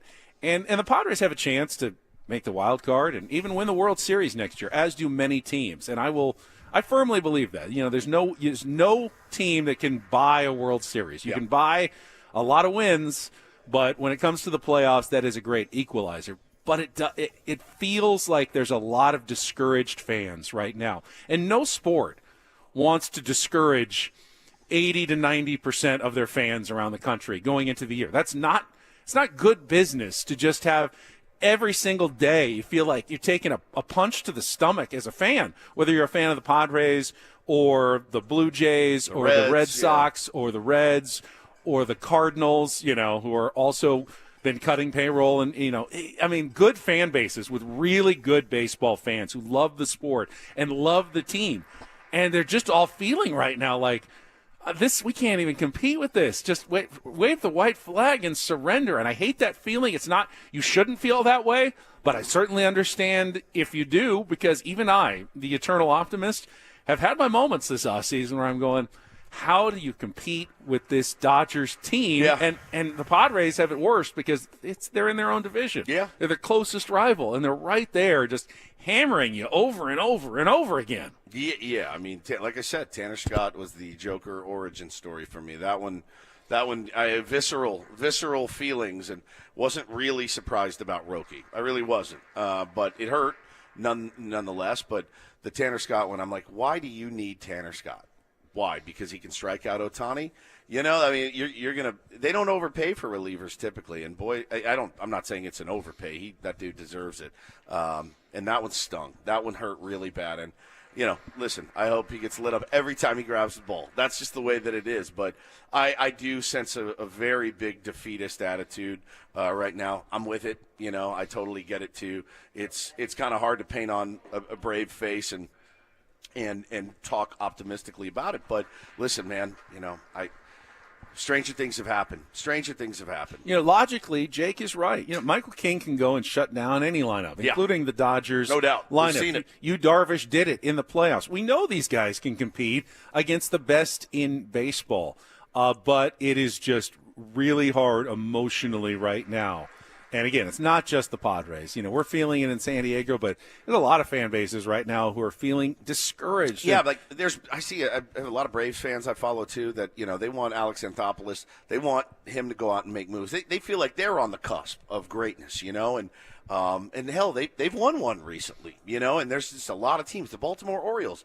If you're a Baltimore Orioles fan, you're like, okay, I like what we're bringing back, but we did lose Corbin Burns, and what are we doing to replace him? And we let him get away, and we keep losing in the first round of the playoffs. Are we going to take the next step? And the new ownership in Baltimore going, I don't know, we'll see. And, we have all the momentum we had all the momentum of a great season last year.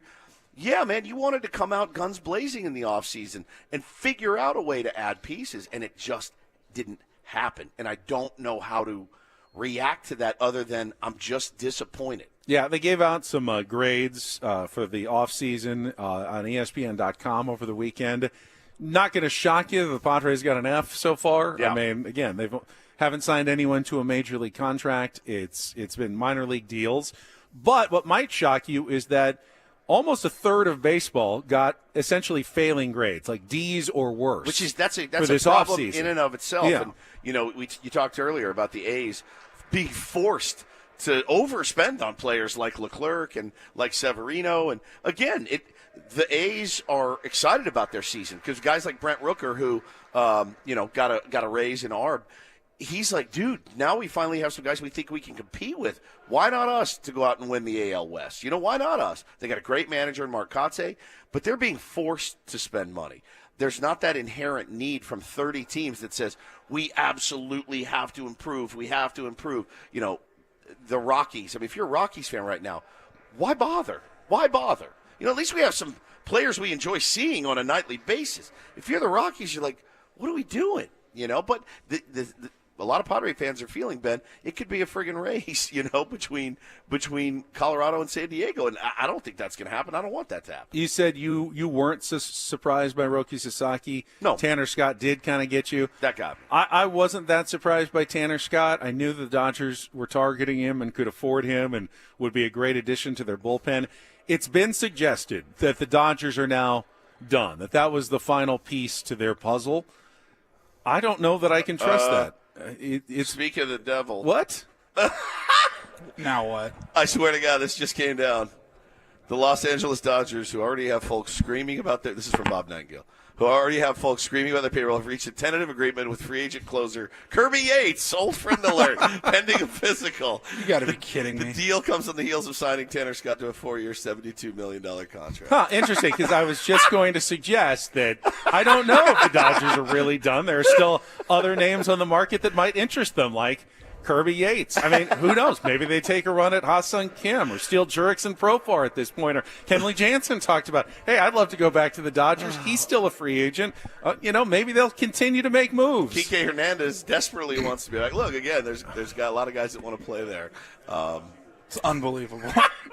The timing of that was beyond spectacular. No financials given, but my guess is that Kirby coming off at least a good year deal, really on a good year for Texas. Short-term deal. He should do fairly well. Are we being trolled right now? Somebody just Edgar said they're just trolling us at this point. Sure feels that way. Let's hide all of our fantasy camp alumni. They may try to grab them for their camp next year.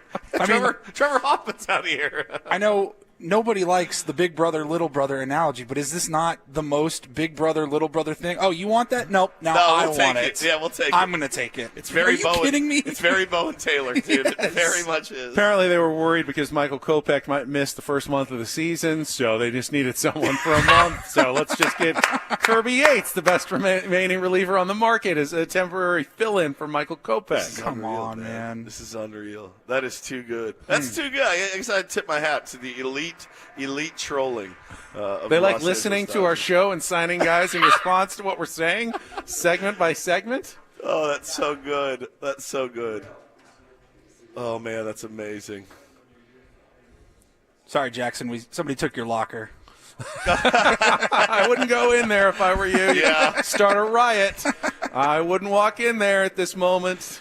Oh, my gosh, dude. That is too good. That is absolutely too good. Huh. Anybody else you guys want that they can sign? I really, I don't want to stop talking about it. I know, I do like, too. Don't give them any Who are ideas. the worst free agents available? That's what we need to target. More ideas ideas at this point. Man. All right, a couple minutes at the top of the hour. As long as we're talking about sports disappointments, sucky weekend in college basketball. Yeah, locally what a bummer. with San Diego State losing to UNLV on Saturday, 76-68. It's their first quad 3 loss. I think since like 2020, was it? The pandemic year when they lost their 27-0 record to the Runnin' Rebels. It was one of the most uncharacteristic performances I had seen. Not the first half, when they only scored 23 points. We see that occasionally. It was the second half that I was shocked by, when the Aztecs gave up 45 points in a half on defense and just looked like they had lost their way for 20 minutes. You rarely see that from a Brian Dutcher coach team, where they let some of their frustrations get to them defensively and didn't get back a couple of times. John with the refs a couple of times when they didn't get a call. Yep. UNLV would just go down and take advantage. And the Rebels played really well last week. They beat Utah State and San Diego State. Yeah, riding high. But that's the kind of loss. And according to what I've seen, the Aztecs are still in the NCAA tournament field, but they're a lot closer to the bubble than they were a week ago, and now they really can't afford any more big-time stumbles because at that point they could be on the bubble, and when you're on the bubble, we've seen what happens. Yep. You can miss the tournament easily. So that was frustrating. UCSD lost on the road at UC Riverside as well. USD lost. I mean, they've had a rough season. But, Seals lost. It was great. Seals lost. Another great weekend. Irish tough one lost as well. For the Aztecs, I almost died. It was cool. We talked about it, I think, probably before the season started. We said, look, this is going to be a really young team, and it's all new players. It's going to take some time. They're going to make some young player mistakes. You were hoping those would get ironed out before conference play. Yeah. And that whole game on Saturday, it just kind of felt like, yeah, these are guys that haven't played together a whole lot, and they're young, and they're making mistakes. I think we got spoiled I don't know if that's because on they Brian didn't Dutcher make to that get them many. ready. Yeah. They didn't make that many mistakes early in the season. I guess they're going to miss all the growing pains, but And the other now we're seeing them. glaring omission is they need Reese Waters back. They really need Reese Waters I know he's back. getting another bone scan. If it doesn't go well, then he's probably done for this year and could do a medical red shirt and hopefully come back next year. But yeah, he was supposed to be the veteran stabilizing presence for the team, and he hasn't gotten to play a single minute for the Aztecs this year. So I want to ask you a tough question about the Padres, and it's based on the little blurb in Kevin Acey's article last week. And I do think it's a question that deserves an honest answer. And I want to know how fans will feel about it as well. I'm hearing from you guys in the chat right now. There's not a lot of happy people out there. We got one more segment. We're about to go to break here. We got one more segment before you and I have to run. And you and Sam Sammy. Levitt is on his way into the studio. Yep. He's not already there yet. So he'll be joining Ben for the rest of the way. But, we'll be the three of us, Sammy, Frank, for our next segment here. Yep. all right, we will come back second half of Ben and Woods. Again, we are live at the Peoria Sports Complex in Arizona. It's Padres Fantasy Camp 2025 with Ben and Woods on San Diego's #1 sports station, 97.3. The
All right, my friends, we are halfway home on a Tuesday. Ben and Woods, 97.3. The Fan. Certainly apologize for the audio difficulties this morning. Hopefully those are all behind us. I think we're okay. Okay. Paulie has done a great job behind the scenes getting us back up and running. Super fun. Thanks to the engineers and everyone back home as well. We're live from Padres Fantasy Camp. I'm Woodsy. That's Ben Higgins and Paul Reindl. And just kind of mulling it over and talking through it.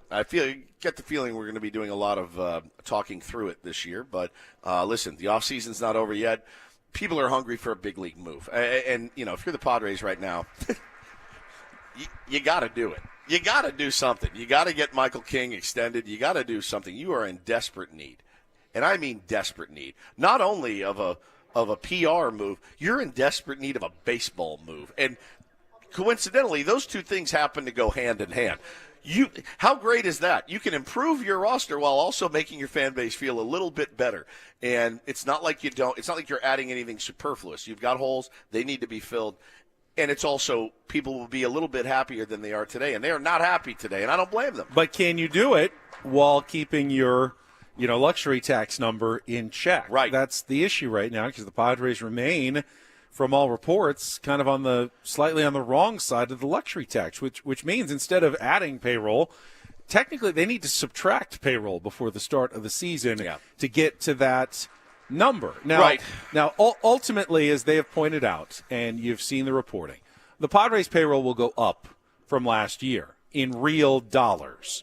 But from a fan perspective, it's not going to feel that way. When you lose the resting heartbeat, when you lose payroll, players and you're just bringing back some of the players you had before, it feels like you're shedding payroll. You're just paying more for the guys you're already having. I made the old rent analogy. Just because your rent goes up from $2,000 to $2,500, you don't feel like you're living in a better house. Yeah, you didn't get anymore. You're living in the same house. There's no amenities. In fact, you had to cut back on your car payment to make your house payment. Sure. So even though yes, you're paying more, it feels like you're getting less. There's no question. That's where the fan base is. So I understand.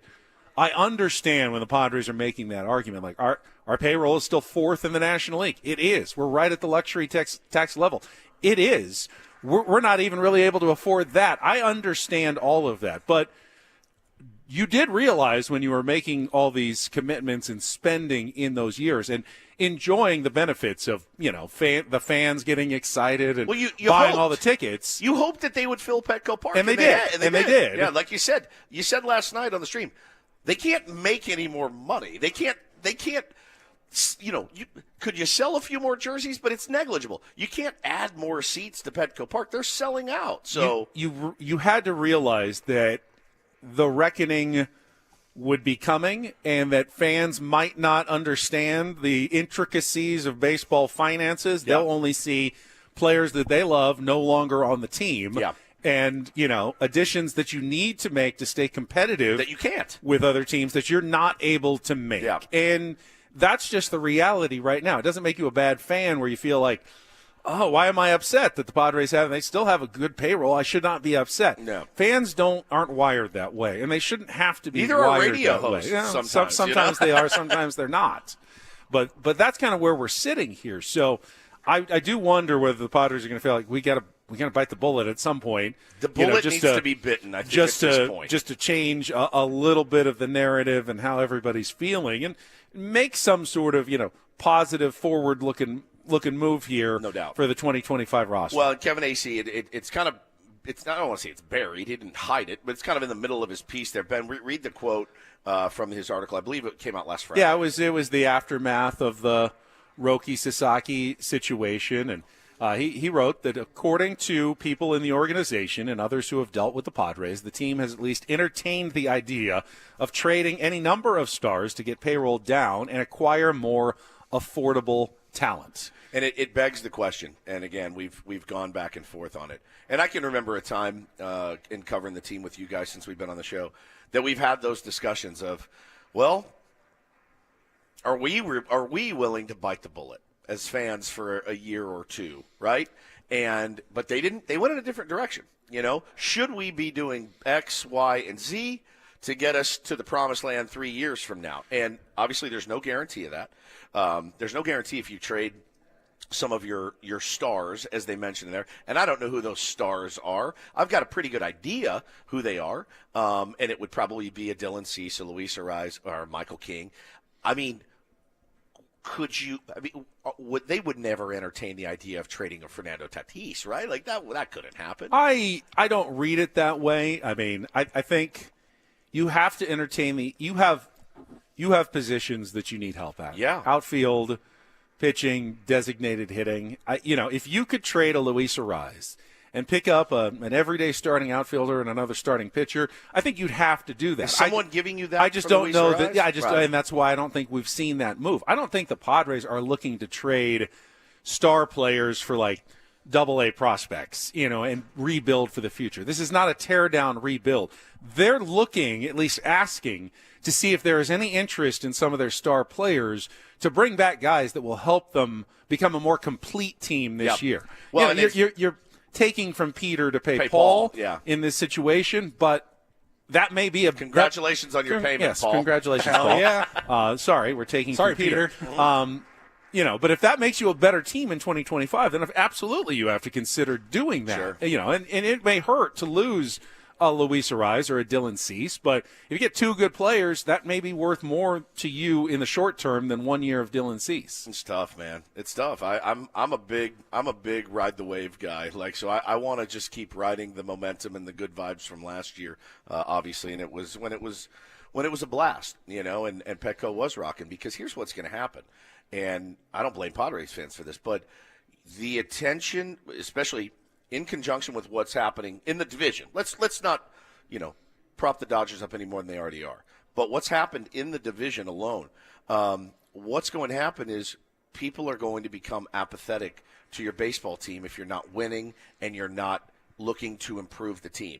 And when apathy sets in, that's hard to get back from. It really is. And so I don't want that to happen. I want to keep the good times going. I need A.J. Preller to get creative. I need A.J. Preller to move some prospects if he needs to, because we need to get some major league help in there and continue to try to go out and make the playoffs. I do think A.J. realizes that whatever he puts on the field at the start of spring training or the start of the season, if he can put a competitive team that finds its way into the postseason, there'll be plenty of excitement. You're in a wild card series, whoever you're taking on, you win. You got a shot at the Dodgers in October.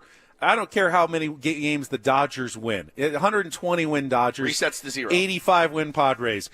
Everyone will be hugely excited about that. You just have to find a way to put that team on the field that can get you to the postseason, get you to the wild card, give everybody in San Diego the shot. That's all we all want. Yeah, we want a shot. We just want that shot every year. And I do believe the Padres still have the makings of a team that can take that shot in October. But not if you trade two guys to get two guys. You know what I'm saying? Like, not if you take from your starting rotation. Well, then, okay, let's say, what's the alternative? Keep Dylan Cease, keep Luis Ariz, keep everybody you've got. Try to run it back. But who plays left field? Great question.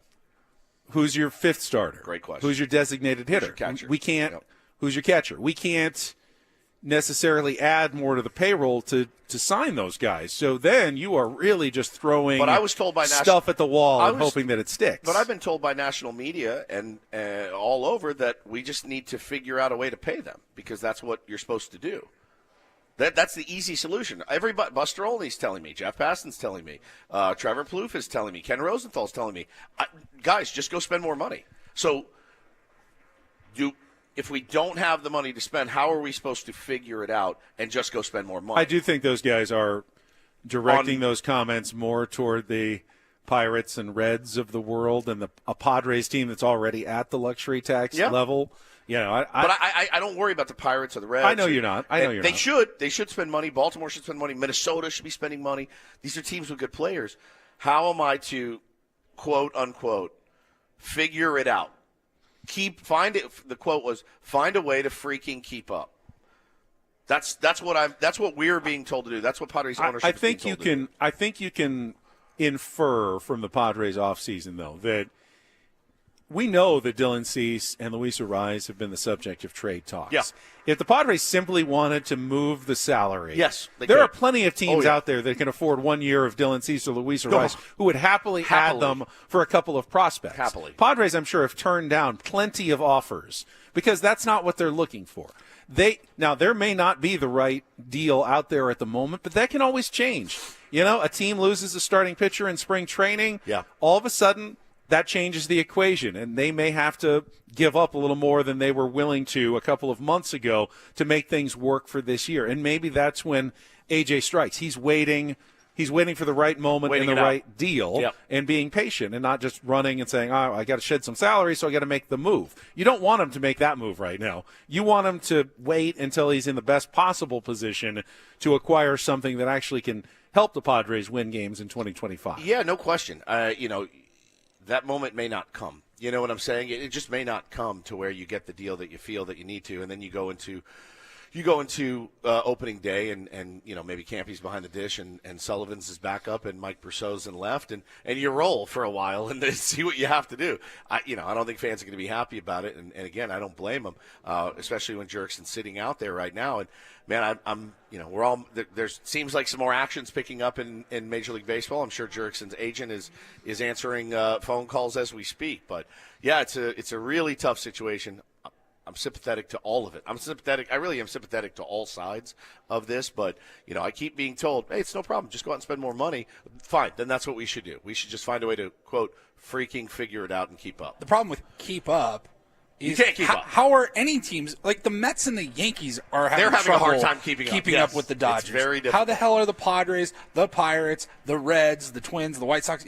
How are they supposed to keep up? Yeah, it's tough. It's a tough look for baseball. Dodgers aren't doing anything wrong per se. It's just a tough look for baseball. All right, when we come back, Sam Levitt's back in studio. Yep. He's going to join me for a while as you guys head out to the fields here to gain more stories from fantasy camp to share with us throughout the week. But we'll continue the baseball talk and more as Sam Levitt joins me and continues on until 10 o'clock. We may have one more. You might have a little bit more. That's fine. We'll see. Maybe not. We'll see. Maybe not. We're playing it by ear this week. Well, listen, I got an idea to help us make some more money. How about Loan Pronto? If you're a homeowner right now, you can.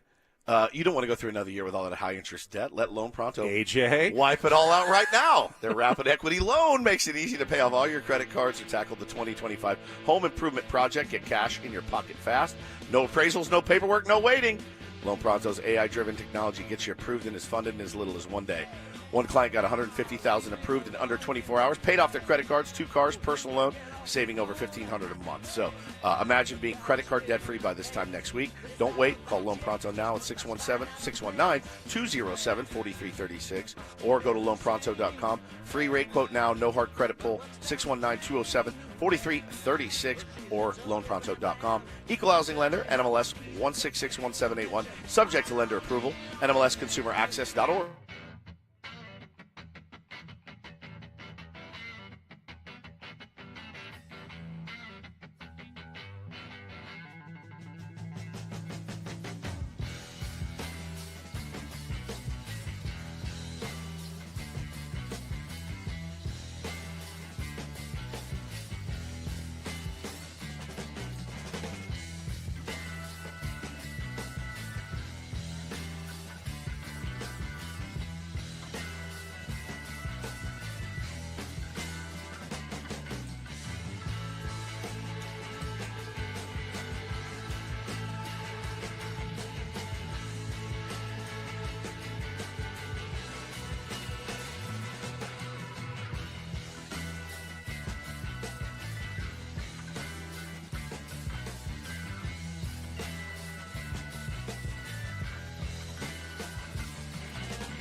8:20 San Diego time.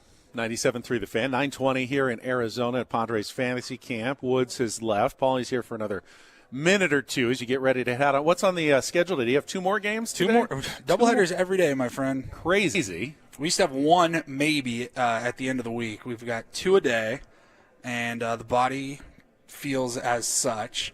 But, yeah, going up against Chris Gomez's team, I believe, here in just about 15 minutes. Woodsy got a win over Chris Gomez's team yesterday, okay, if good. I'm not mistaken. So it sounds like they're beatable, Paul. All right. And they do the first game is live pitching. The second game, we don't have enough arms, so then they do a machine pitch game.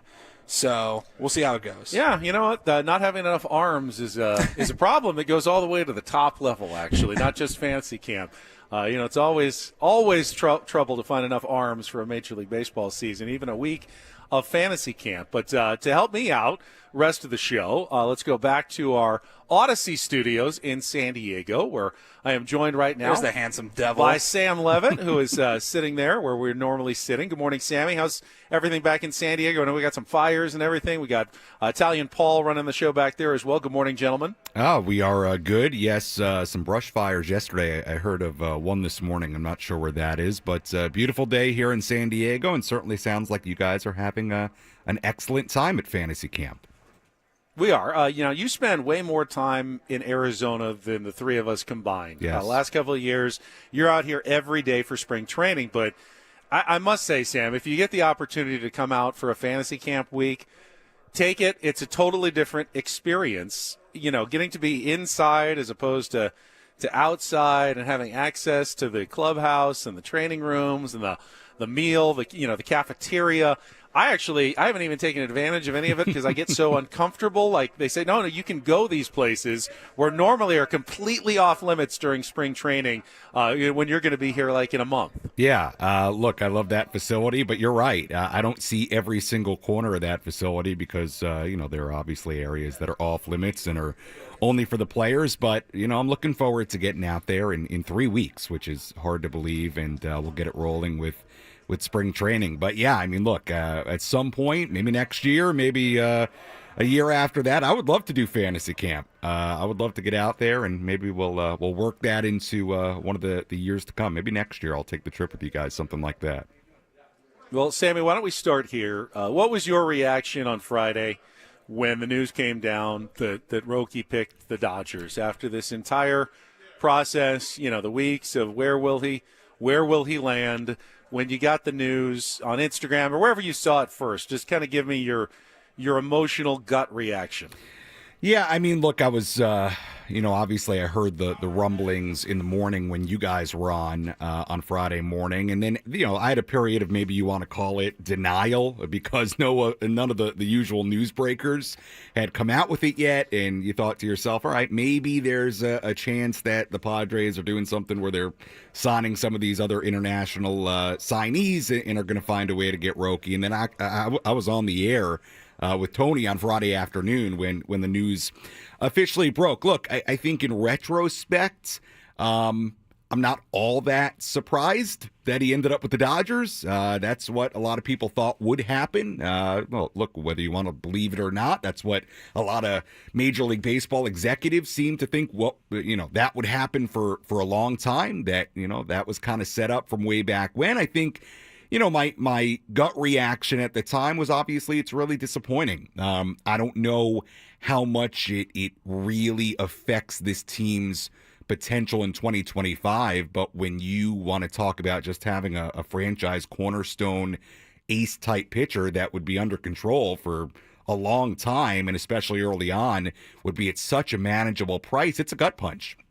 That's the way I put it. I thought it was a gut punch. I wasn't surprised in retrospect, but obviously it's really disappointing. And look, I think the Jake Peavy interview that you guys had this morning is kind of a must listen for Padres fans, because I do believe what Jake said, and that's, that I don't know the Padres could have done anything else. I believe they put their best foot forward, and, I wonder if it was a process of Roki having his heart set on the Dodgers, and this was all about seeing if any team could sway him off that. And look, at the end of the day, is anybody really surprised that he picked to go to L.A.? And if you read some of the things that are out there, that seemed to be maybe something that was kind of always in the works. I mentioned that earlier in the show, that Major League Baseball actually thought they needed to investigate. There was enough talk around the league that the fix was in. The Dodgers had a pre-agreement, a handshake deal with Roki Sasaki, that they were, they sent investigators to at least ask the questions. Now, they didn't find anything. I'm not surprised they didn't find anything. You don't leave a bunch of evidence if you're going to commit a crime, right, or a violation, and, leave a bunch of breadcrumbs to follow if you were going to do that. I will say, though, one more time, that the Padres, and I heard this from sources inside the building, and you heard, Mike Shildt say, hey, we're confident we're going to land him. Some of that I took as just talk, like, you should be confident. You should always go into a process feeling like you had a chance. Up until the last few days, the Padres really thought, I think they were the front runners, and that they were always the front runners to land Roki Sasaki. They believed that he was going to pick them, and it came as a gut punch to AJ and his staff after all the work that they put in, the groundwork that they laid over the years.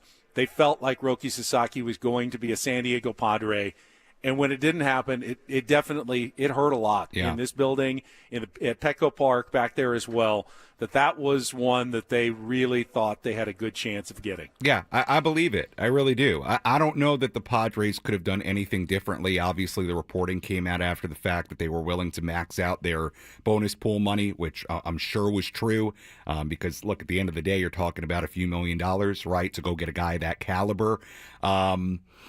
I imagine it was, and I'm not surprised to hear that you've heard that. I've heard a little rumblings of there was a confidence there, and I'm sure there was. I mean, you don't put that kind of effort that they've put into him, not just going back to the last month or two, but for a long time. I mean, we know that they've been on him forever. So I think gut punch is the right word.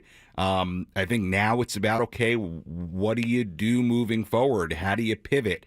For 2025 in particular, I understand in the big picture, it really hurts, and you don't have a guy like that. What was Roki going to be in 2025? We don't know, right? He could have come and struggled his first year in the major leagues, but now to me it's about, how do they make this team as good as it possibly can be for 2025, no matter what they have to do. But it is a gut punch. There's no way around it. And I'll also say this, and I brought it up to Tony on Friday. Look, I find some of the process a little, I don't know if odd is the right word, Ben, and I wonder if you agree, but at least interesting. Like, the idea that he was on the field at Petco Park throwing in Padres gear head to toe with, all those players around him and front office around him, and then a few days later is picking the Dodgers, number one. It's just, to me, the whole thing's a little odd, but I'd also say, if I'm those players, how do you feel, right? Do they feel a type of way about that? Again, it was just a very unique situation and process. I'm not saying there was anything wrong with it, but yeah, it got kind of interesting at the end, and look, I think it kind of falls in line with what you've heard as well. We may never know, Roki's real reason, why he picked the Dodgers. There'll be speculation for his career. I want to make it clear, though, and you kind of made the point, Sam. Had the Padres landed Roki Sasaki, there's a misconception that would have evened the playing field with the Dodgers. It wouldn't have. Yeah. They still would have been massive underdogs to the Dodgers in 2025. The value in Roki Sasaki was a 6-year value of having a pitcher under control, and why that would have allowed them to go out and make some other moves as well that could have helped. But there's nothing that any team can do that's going to stop the Dodgers from going in now as massive favorites.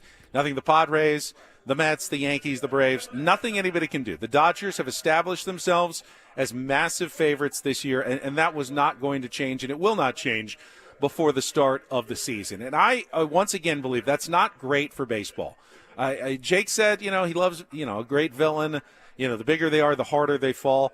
I don't like it when fan bases go into the year feeling discouraged and feeling hopeless. And you shouldn't necessarily, because the playoffs are the great equalizer, but it's hard not to, Sam. It really is hard not to feel that way right now. Yeah, look, I think the way I look at it right now, as far as the Dodgers, is I don't think if you're the Padres, much has changed no matter who they add from this point on, right? I mean, everybody's going to pick the Dodgers to win the division. Everybody's going to say they're going to win more than 100 games. Look, I think, I know you didn't totally agree with Jake earlier, but one thing that I really did agree with what he said was, if you can get, or something to the effect of, if you can get into the dance, you're going to have a shot, right? It's going to be very similar for the Padres that it's been the last handful of years, and it's going to be about getting to the postseason however you got to do it. And in all likelihood, with how good the Dodgers are going to be, that will be via the wild card. So, look, the only way that I think it really affects the Padres is the fact that the Dodgers are in their division A, and that, you're going to have a really hard time winning your division, and you've got to play them 13 times, where every other non-division team has to play them a max of 6. I mean, that's the way it really affects you. So, it sounds crazy. I don't want to sound defeatist, but at the same time, it's like, hey, I wouldn't even really worry about what they're doing up there, because they are what they are, and they're going to be what they're going to be, and they're going to win a lot of games, and in all likelihood they're going to go on and win the division, and it will be about how can you A, get into the postseason, and B, give them or any other team your best shot when you get there, because we've learned, and it's not just from last year of seeing how crazy a playoff series can get and seeing how weird a playoff series can get, but we've seen a lot of great Dodger teams before last year certainly go down a lot earlier than expected. So to me, the goal, the mission has not changed for the Padres, and the Dodgers are what they are. It sounds weird to say, but I almost wouldn't be all that concerned, right, about what they're doing up there. They're going to do what they're doing. All right, Sam, we're going to take a quick timeout. Sam Levitt's back in our San Diego Odyssey studios. I'm Ben Higgins. We're out at Padres Fantasy Camp in Peoria. We'll have more live from Arizona, talk about what else was going on over the weekend as well, including the NFL playoffs, down to the Final Four, all coming up next on San Diego's #1 sports station, 97.3 The Fan.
We are back live from Padres Fantasy Camp. Ben Higgins in Peoria, Arizona.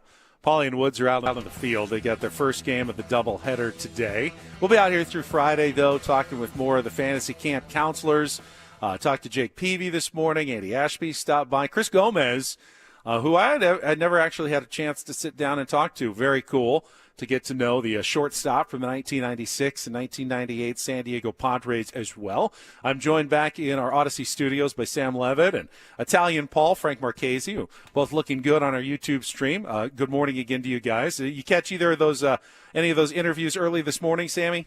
Yeah, I caught the tail end of the Chris Gomez interview. I heard most of the Jake Peavy interview. I thought, what I heard from Jake was really, really good when you want to talk about the Sasaki process or kind of his thoughts on how the Padres match up with the Dodgers. I thought it was really good perspective on how maybe we should feel about that relationship moving forward and going into the season. And I think puts a good perspective on the reality of hey, if you can get into the postseason, look, we always know anything can happen and any team can beat any team in a 3, 5, 7 game series. So I thought Jake was awesome, and looking forward to listening to the ones I missed earlier. Well, we will have more of those guests throughout the week. I've got a list here. If we haven't gone through it, let's see if Paulie sent me all the fantasy camp counselors this week. Had it somewhere, but guys who I've already seen this morning include Wally Joyner, who's a new one around here this year. Definitely looking forward to talking to Wally, not only about his Padres career, but obviously with the Angels as well. We've got some of our favorites. Trevor Hoffman's here at least early in the week, so hopefully I get a chance to talk to Trevor. Mark Loretta, Brett Boone, some of our regulars, Arky Sinfracco. Dave Dravecki, got to meet him for the first time last year. I mean, everyone knows, Sammy, that story, just like one of the most gut-wrenching moments in baseball history when he comes back from cancer and his arm snaps on the mound and obviously ends up losing the arm. But you couldn't meet a more positive, nicer guy who has just turned that terrible moment into a positive and inspirational thing for people. It's just a great group of people out here. Yeah, look, maybe next year I'll make it out there. I mean, obviously it's a great experience for the fantasy campers, including Woodsy and Paul. And, I think it gives you guys a really good opportunity to catch up with former Padres and guys that can give a very good perspective on the game and this current team and all that. Hey, what would it take for you to join the fantasy camp festivities? Because, I mean, this is now year 2 of you going out there, and you're not participating again. So I've been prodded for the entire 6 years. Like, why don't I come out and play? The invitation was made very early. And, people keep making the argument. Well, you're not going to embarrass yourself. It's, no one out here is a great baseball player. Don't worry about how you look. I know guys haven't played in years. You could just come out there. I have one reason and one reason alone that I don't go out there. I don't want to injure myself. Yeah. And I feel like I am not the most limber of 49-year-olds to begin with. And if you start having me, sprint and slide and, chuck baseballs, I'm going to rip a ligament or something that I just don't want to do. Those days are behind me. I try to stick to the easy things like golf and pelotoning for my exercise. It's just those fast twitch muscles that never really existed. They're long gone now. So I just try to stay within myself and be a reasonable person. And I come out here and enjoy it, though, and I think you should come out here at some point, Sammy. The only thing that I'm sad about that I'm missing, obviously, back in San Diego this week is the Farmers Insurance Open. Usually they're not the same week. But this year, because of how the calendar fell, Fantasy Camp and the golf tournament coincided. So usually I get to be out there for the tournament, and this year I'm going to be missing most of it. I'll be back for the final round on Saturday. But some news breaking last night. I don't know if you saw it, but there are reports out now, it has not been confirmed or finalized, that due to the fires in Los Angeles, they announced last week that the Genesis Invitational, which is Tiger's tournament at Riviera, would not be played at Riviera. It's in Palisades. It's right in, the damaged area, and they just felt like that'd be bad logistically to try to bring all those people into the Palisades right now. So they were looking for an alternate venue, and there's been reporting that Torrey Pines is going to actually host a second PGA Tour event next month, February 13th through the 16th, with the Genesis Invitational coming to Torrey Pines as well, kind of doubling our pro golf fund, which is interesting because the Genesis is one of the elevated events with the extra, $20 million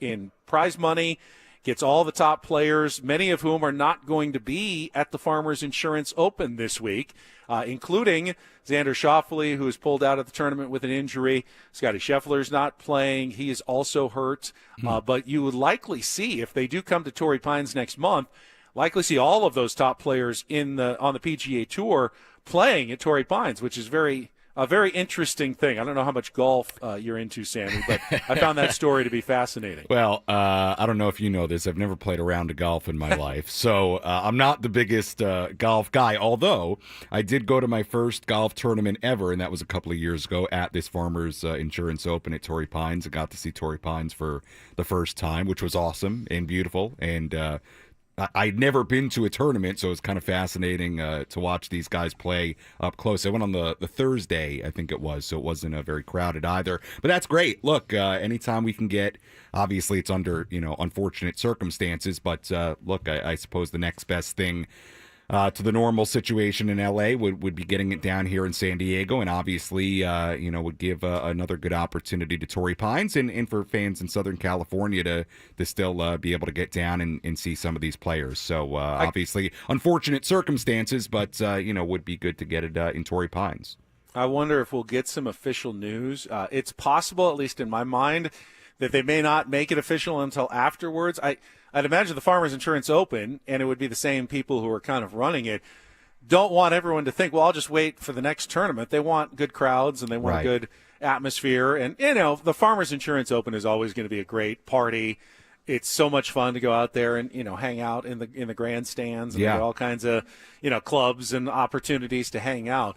But for the big-name golfers, the chances are you'll see more of them, including possibly the host Tiger Woods. He played in the Genesis last year and then went through more of his health concerns, but we've seen him in the indoor golf league. He played with his son and the father's son and walked, and he said, yeah, I can walk now. I can make it around. My game's not very good, but there is a chance that, we might actually see Tiger Woods one more time at Torrey Pines, and I'd kind of given up on that possibility, the place where he won, the Farmers Insurance Open, 7 times and a U.S. Open at Torrey Pines. There's a chance that next month we could see Tiger Woods back in San Diego playing golf again, and I got my fingers crossed that could be the possibility. Ben, for somebody like me who doesn't follow golf very closely, what is Tiger's status right now? Is he done professionally? Is he still kind of playing, hanging around, a chance that he could play majors again? What's the deal with him? Tiger is can play in any tournament that he wants to. It's simply whether his body allows him to, and whether he is ever going to get to that level of competition where he can actually win a PGA Tour event. It's starting to seem unlikely, but there's always the chance that for one magical week, 4 rounds, the body feels good, the game gets in shape. We saw it with Tom Watson, a decade ago at the British Open, where he came down to the last hole and lost to Stuart Sink. I mean, you can be 56 and still have 4 good days. So it's possible there's one more magic moment from Tiger coming up, but his days of playing, week in and week out on the PGA Tour are done. I don't think the Champions Tour, which is the 50 and up, ever really appealed to him as something that he wanted to conquer in his career. So you just kind of, when you do see him, you can appreciate him and hope that magic comes. And, I'm hoping next month at Torrey Pines there's a couple of magic days in with Tiger. Yeah. Maybe he can make another cut there at Torrey Pines if he does play. So that's just, one of the stories I've been following. Also was following, obviously, the NFL playoffs over the weekend. We can talk about the Final Four matchups being set and a great game between, obviously, the Buffalo Bills and the Ravens on Sunday night. We'll get to that after a check of traffic here on 97.3 The Fan. From the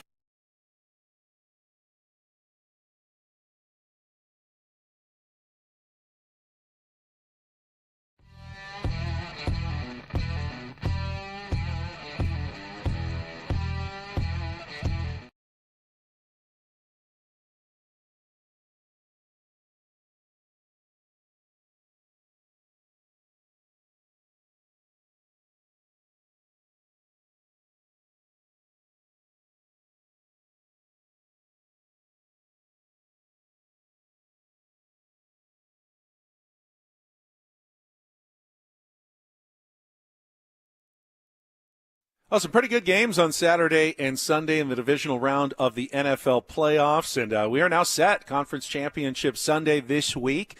The Washington Commanders visiting the Philadelphia Eagles. The Commanders, the big surprise, Sammy, of the weekend with their upset of the top-seeded Detroit Lions. Jaden Daniels, the rookie quarterback, 299 yards passing, 2 touchdowns, 51 rushing yards. The kid obviously had a great rookie season. I thought maybe, the clock would strike midnight a bit for a Cinderella going on the road against a team like the Detroit Lions, but nothing seems to slow this guy down. 28 points in the second quarter alone for the Commanders, as they are now the surprise, I would say the biggest surprise of the 4 teams remaining in the NFL playoffs after that win on Sunday. Yeah, and I feel like the Commanders, the Commanders, I think, have a real chance in Philadelphia. Look, I didn't love the way the Eagles looked again on what was that, Saturday, I guess, on Saturday. That was Sunday. Sorry, that was Sunday. Rams, yeah. Jalen Hurts looked really hurt, and I'm wondering what his status is going to be heading into conference championship. Sunday, look, Jaden Daniels is outstanding. I mean, it's one of the best rookie seasons you can ever remember, and now what he continues to do in the postseason. I will say this about that Washington-Detroit game. Look, the Lions, even though, Goff had to go out for a little while and their defense is so banged up, and that's certainly a reason they lost. And look, and the Commanders deserve a lot of credit, too. There were some mystifying moments in that game from a Lion perspective. The 12 men on the field in the red zone was absolutely brutal. Look, for all the praise that Ben Johnson is getting, and he's going to go be the Bears head coach now, I thought the play call to have Jamison Williams throw the ball in that spot was mystifying. I don't know how you put the ball in his hands when you're trailing like that. You're driving, and he makes a major mistake, but you put the ball in his hands. So I thought that was a really bad moment for Ben Johnson in his final game as the Lions OC. So it was not a great game for Detroit. But look, they also scored 30-something points, and their defense just is so banged up. So that was unfortunate for them. But I think the Commanders got a real shot. I mean, I was not very impressed with the Eagles in the wild card round or the divisional round, and especially how hurt Jalen Hurts looked in that game on Sunday. That's a very interesting, intriguing matchup for sure. Well, the Commanders are going to see a steady diet of Saquon Barkley on Sunday. He had 205 yards, obviously, against the Rams. They knew it was coming. They couldn't stop it. The Commanders had one of the worst, if I remember reading my stats correctly, second-line defenses when it came to stopping running backs, which could be a big problem in facing Saquon Barkley. But if they're one-dimensional and Jalen Hurts really is limited or doesn't play, that could be a great equalizer in that game. I thought one of the mind-blowing stats is that Washington, with their win, advances to their first NFC championship game in 33 years. Did you see which team has gone the longest without reaching an NFC championship game? NFC. I was thinking about the bad teams, NFC. like the Cardinals. No, because the Cardinals went to a Super Bowl. No, they did it recently. Yeah, right? The Panthers. NFC team. I don't know, which one is it? It's the Dallas Cowboys. Wow. What an embarrassing statistic but you for think Jerry about Jones it, I and the can't. Dallas Cowboys. I mean, in my lifetime, I can't remember the Cowboys go to an NFC Championship game, which is crazy. They haven't. It is absolutely nuts. In the AFC, obviously, it's going to be the Buffalo Bills and the Kansas City Chiefs. Yeah, great game. The Bills. I think the Ravens were the best team. I do. I agree. And I think they. That the Bills did what they had to do to win at home. They took advantage of all the mistakes, the turnovers, and pulled out a 2-point win on a dropped 2-point conversion by Mark Andrews. You play that game 5 more times, the Ravens might win 4 of them. But on this day, the Bills emerged, and they advance. And now I think the game against the Chiefs is a toss-up. I mean, flip a coin. I could see either team winning this one. Toughest game I think I've seen to pick all postseason long. Are the Bills probably better? They won in the regular season. That was in Buffalo, though. You give Patrick Mahomes a home playoff game, give him a chance at the end. How can you pick against him? In his 7th straight AFC championship game. To me, that's that's the toughest game to handicap in the entire postseason. Yeah, look, I think the Bills are better, but that doesn't mean much when you have to play in Kansas City and you're facing, these immovable objects in the Chiefs and Andy Reid and Patrick Mahomes and Travis Kelce. But I think the Bills are the better team. I think what's fascinating is the Chiefs for how good their record was this year, for winning their first playoff game against the Texans.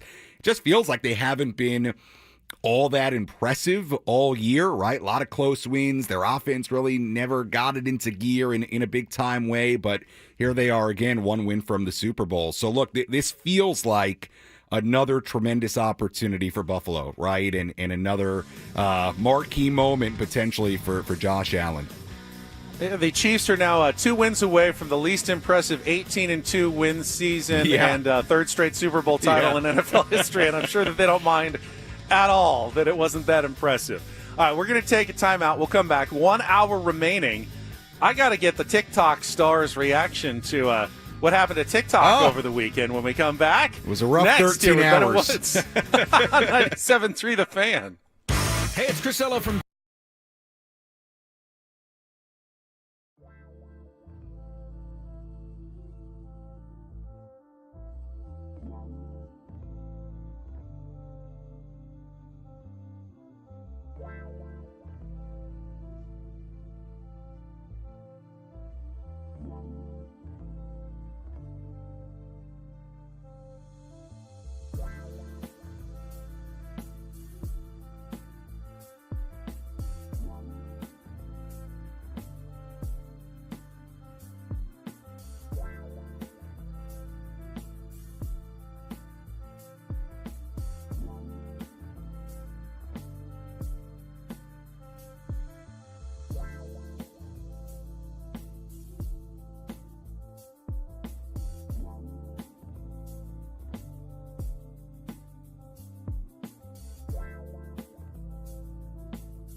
Final hour of Bennett Woods on a Tuesday, live at Padres Fantasy Camp in Peoria, Arizona, where it is cold.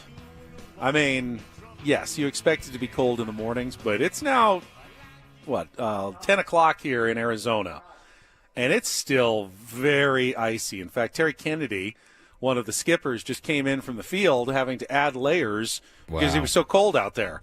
Someone has a door open, and I got a little wind tunnel effect coming in, and even inside, I am chilly. There's a reason why baseball is a summer sport, gentlemen, not a winter sport, because it is not comfortable at the moment. Yeah. There are, at least the last couple of years at spring training, there are some very, very cold mornings, like really, really cold, where we're out there waiting for Mike Schultz to do his, morning presser every day, and it, I mean, really, really cold, right? I know I bring my little Patagonia jacket and come prepared for those really cold mornings. It usually warms up, though, and then you got that intense sun, and make sure I got my hat ready and all that. So you can be anywhere from 30 to 90 at spring training. Yep. It can be anywhere. I think it was a couple of years ago. We were broadcasting live out on the patio, outside, and it was as cold of a morning as I can remember. And I've been out here 15 to 20 times over the years. And we were waiting, and our guest was going to be Peter Seidler, and he was just sitting out there with us, just freezing to death, and we just felt like so bad. They brought out heavy jackets to try to keep us all from getting frostbite out there. But to have the owner of the San Diego Padres waiting to join us on one of the coldest mornings I can ever remember in Peoria. It's not quite that bad this morning, but it's pretty chilly out here in Arizona. I know it's been chilly in San Diego in the mornings as well when you get these eastern winds. So hopefully everyone stays safe. And I know there's been some wildfires in San Diego. Been following some emails from my Channel 10 colleagues as they've been covering that this morning as well. So hopefully everybody stays safe. On a much lighter note, I don't follow it that closely, Sammy, because I have enough to manage with my Twitter feed, my X account, and a little bit of Instagram, so I've never totally gotten into the TikTok universe. But I saw the drama this weekend of people losing their TikToks. Now, what's the current status? Are you back? Are you out? What's the current status? It's back. It's back. Some features don't appear to be working correctly, but it is back. You can post videos. I've since posted. So yes, it is back. There was a period of, I think it was like 13 hours. It was at some point on Saturday evening, it went off. And then by about 11 a.m. Pacific time, it was back. So it was a very brief hiatus for TikTok.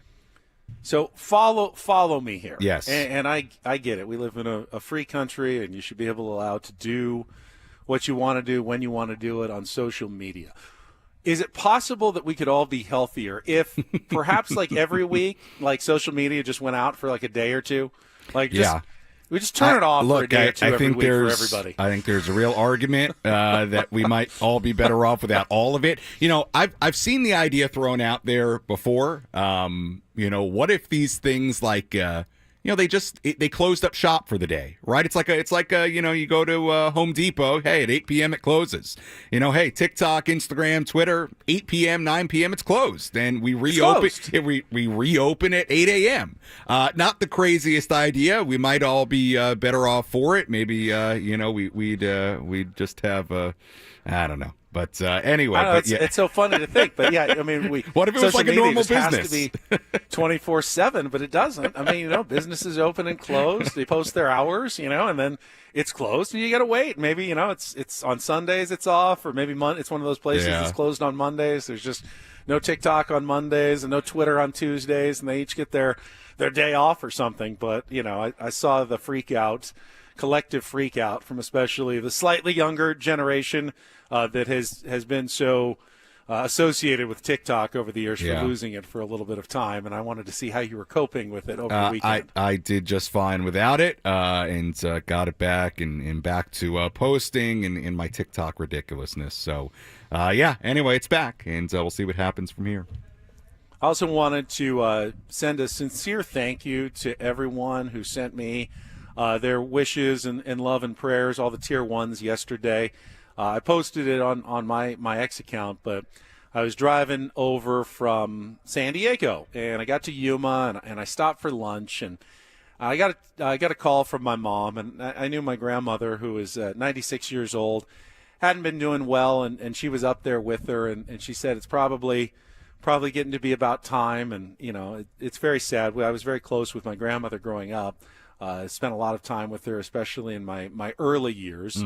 But she was actually from Yuma. She grew up on a farm south of Yuma near Gadsden down by the Mexican border. You think of Yuma as being on the Mexican border, but there's actually about 20, 30 minutes you can drive south below Yuma down in farm country along the Colorado River. And that's where my family on my mom's side is originally from. And just the thought occurred to me. I said, I'm right here. I haven't been there in probably 45 years, since I was 4 or 5 years old, to the old farm where my grandmother grew up. And I went down there, and I got an address, and I had to kind of find it. It wasn't easy to find, but the farmhouse was still there. No one lived there anymore, but the structure was still standing, and went and kind of paid a visit, and took some pictures. And I actually remembered a couple of there was like an old tractor that I remembered climbing on, and got to just kind of reconnect with my past and her past a little bit. And it took me like an hour out of my way on the drive over to Arizona, and then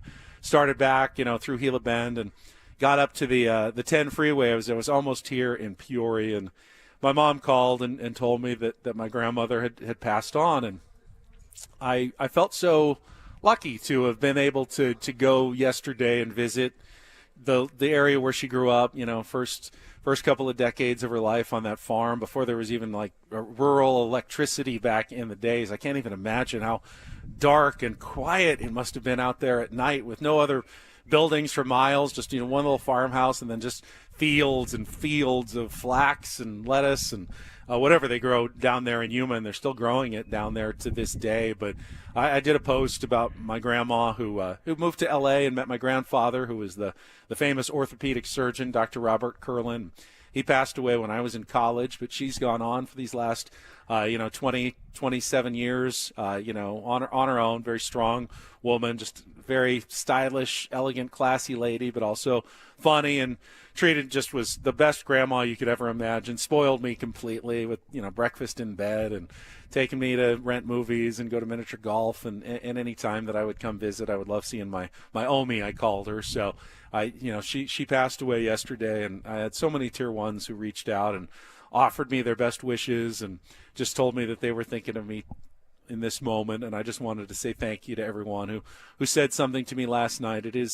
It truly is special to be part of this community that we have in the morning. It's not just me and Woods and Paul, but it's you guys as well, Sammy and Italian Paul, but it's also all the tier ones who make this a special place and a special community every single day. And I certainly felt the love yesterday, and I wanted to thank everybody for that. No, Ben, I've been thinking about you, and I heard you talk about it yesterday. I read the thread on X, and my condolences to you and your family, and thinking about you. Look, I can relate. I was very, very close with my grandparents, other side of the country in New York, and they both passed away within the last 5-6 years. So I certainly understand how much those relationships mean, and growing up with them. And I'm glad you got to take that detour in Yuma and experience that. And I appreciate you sharing the story. I think a lot of us did. So been thinking about you, and can certainly relate as somebody who misses my grandparents every day and wishes they were here to see my life and kind of what's happened over the last 5-6 years. So I'm with you, buddy. It's weird, you can't be too sad. 96 years is a great life, and it's almost weird to be a 49-year-old guy and still have grandparents. Yeah, blessing. But, they had their kids young, and my parents had me pretty young. I was the first grandchild, so I got to spend just so much time with all of my grandparents. But this was my last one, and that's kind of a sad moment to know that another generation has moved on. So I just wanted to thank everybody. A little breaking news in San Diego sports. Omi was a big sports fan, so she wouldn't mind me moving on to sports. Obviously, huge Lakers. My grandfather was the doctor for the Lakers and the Rams, so that was a lot of my L.A. connections back then. But some San Diego sports news this morning, just announced by San Diego FC that they have acquired another player, San Diego native Luca de la Torre has been acquired on a loan from Celta de Vigo, I believe it's the Spanish club that he was in, a midfielder who's going to join SDFC, a solid European player that's going to come back to MLS and play for his hometown team. So another reason to get excited about our new club that just finished their first week of practice and I believe starting their second week of training camp today down at their training center in Sycuan and the Right to Dream Academy. So new member of the San Diego FC family joining, and Luca de la Torre is the new news this morning on the soccer side. Yeah, very cool. I'm reading about him right now and look forward to reading more about Luca. Look, I think it's going to be really fun, and I hope people are excited for the team and when they get started in March. And I know a couple of people who work over there who are working really, really hard to get ready for the season. And look, I'm really looking forward to it and getting out to one of those matches at some point. So I hope they're building a good roster. I won't pretend to know a ton about Luca de la Torre or the players they have so far, but hey, it's certainly going to be fun to have another team in town that that's hopefully does some good things. So I know they're working hard over there, and I think it's going to be a lot of fun. I really do. Yeah, I'm not going to wow you with my soccer knowledge either. I know that's a bit of a weak spot for me when it comes to sports knowledge, and all I can say is I am committed to at least learning more about the sport. My son asked me, "Are you going to go to the first game on March 1st, home game?" And I go, "I don't know if I feel like I don't have the right to be there yet. I need to learn a little bit more about this team." But I guarantee you I will get down to at least a couple of the matches at Snapdragon Stadium, and I have no doubt that San Diego is going to embrace this team. I mean, it's it's top level of soccer in the U.S. This is a major league franchise, like Major League Baseball, and I do feel like there is a desire for that here in San Diego, Sam. Yeah. We want teams that can compete for championships, like the Padres and now San Diego FC. The Wave have been very popular. The Aztecs, the basketball team can and has made a national championship game. I think it's one of the problems with the football team is that I think fans realize you're not really competing for anything because you can't against the other teams. And I think that's one of the cravings we have in San Diego is teams that, nothing against the Gulls. I like going to a Gulls game as much as anyone. Hockey's a lot of fun, but you're a minor league team. You're not competing for a real championship. San Diego FC, they're competing for a real championship, and I do believe that's what San Diego fans crave the most right now is that chance to win a title. Yeah, I also think, and you would know this better than I do, I think there's a craving for live sports, too. I mean, think about the way these teams draw. The Padres, goes without saying, Petco Park has been unbelievable the last handful of years. San Diego, the San Diego Wave, I mean, the Wave, the matches I've been to have been unbelievable. Seeing those crowds and seeing all the kids and all the people that are so into the Wave. Obviously, you mentioned the Aztecs. Tell you what, last week I went to the San Diego Mojo home opener, the pro women's volleyball team that we have here in San Diego.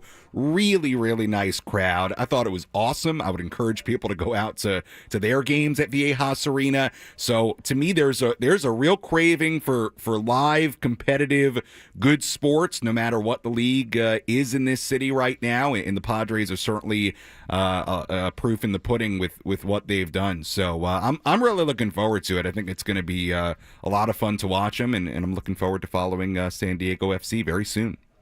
All right, Sammy, a little bit delayed, but I'm going to get to Don't Do This in our next segment. I don't know how it's possible in the first 5 seconds of a football game to make about 4 mistakes, but it happened over the weekend. I think you're talking about the Texans guy? The Houston Texans. I don't know what was going on. That was about as bad of a start as you can have. Was he excited? Was he mad?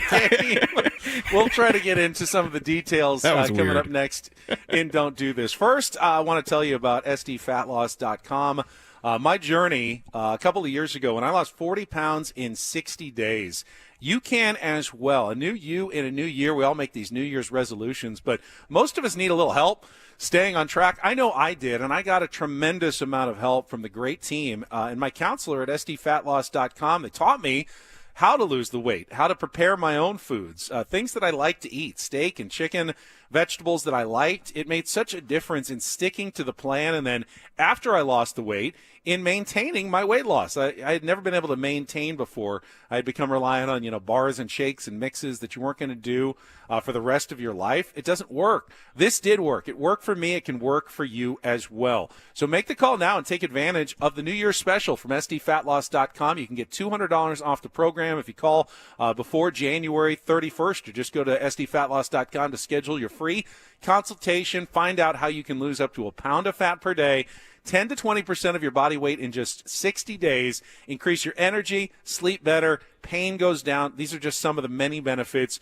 from taking that unwanted weight off and lowering your metabolic age. So do it today. Tell them Ben sent you. Go to sdfatloss.com. Take advantage of the New Year's special. Get $200 off right now at sdfatloss.com.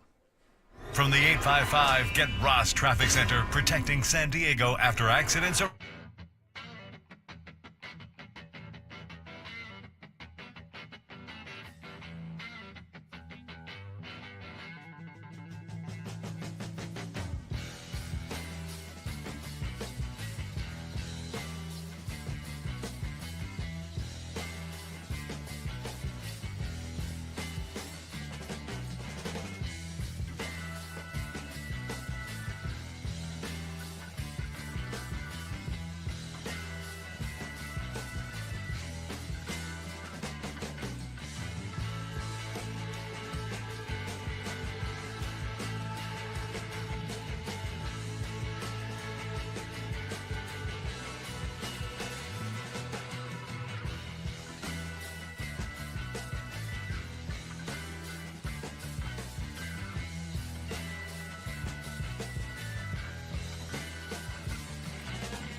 thinking? 3 stories from the world of sports that make us all shake our heads. How many times do I have to tell you? I'm sorry, I fudged up, guys. You idiot. You moron. Dumbass. The apple sometimes does fall from the tree. Don't do this. Do not tweet that. With Ben and Woods. I like a Nickelback song or two. On 97.3 The Fan.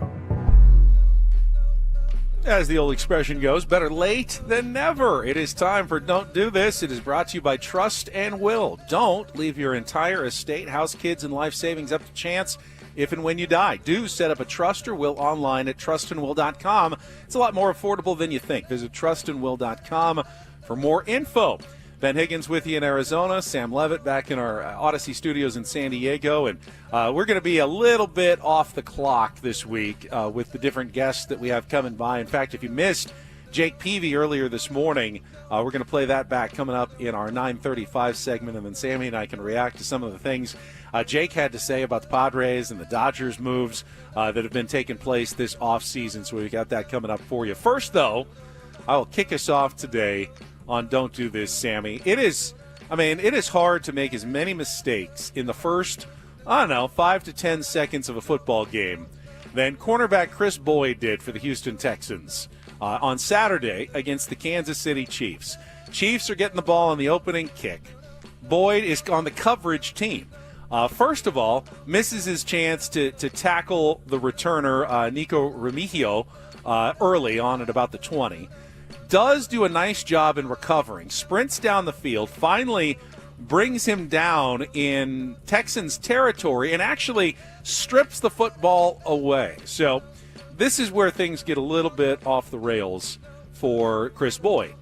He thinks that the Texans had recovered and starts running toward his own sidelines, celebrating like a lunatic, and in the process rips his helmet off and draws a 15-yard foul for taking your helmet off before returning, off the field. What he doesn't know, though, is behind him, it's actually the Kansas City Chiefs who have recovered. He then goes to his special teams coach on the sidelines, Frank Ross, and gives him an absolute, shove, nearly knocks him to the ground.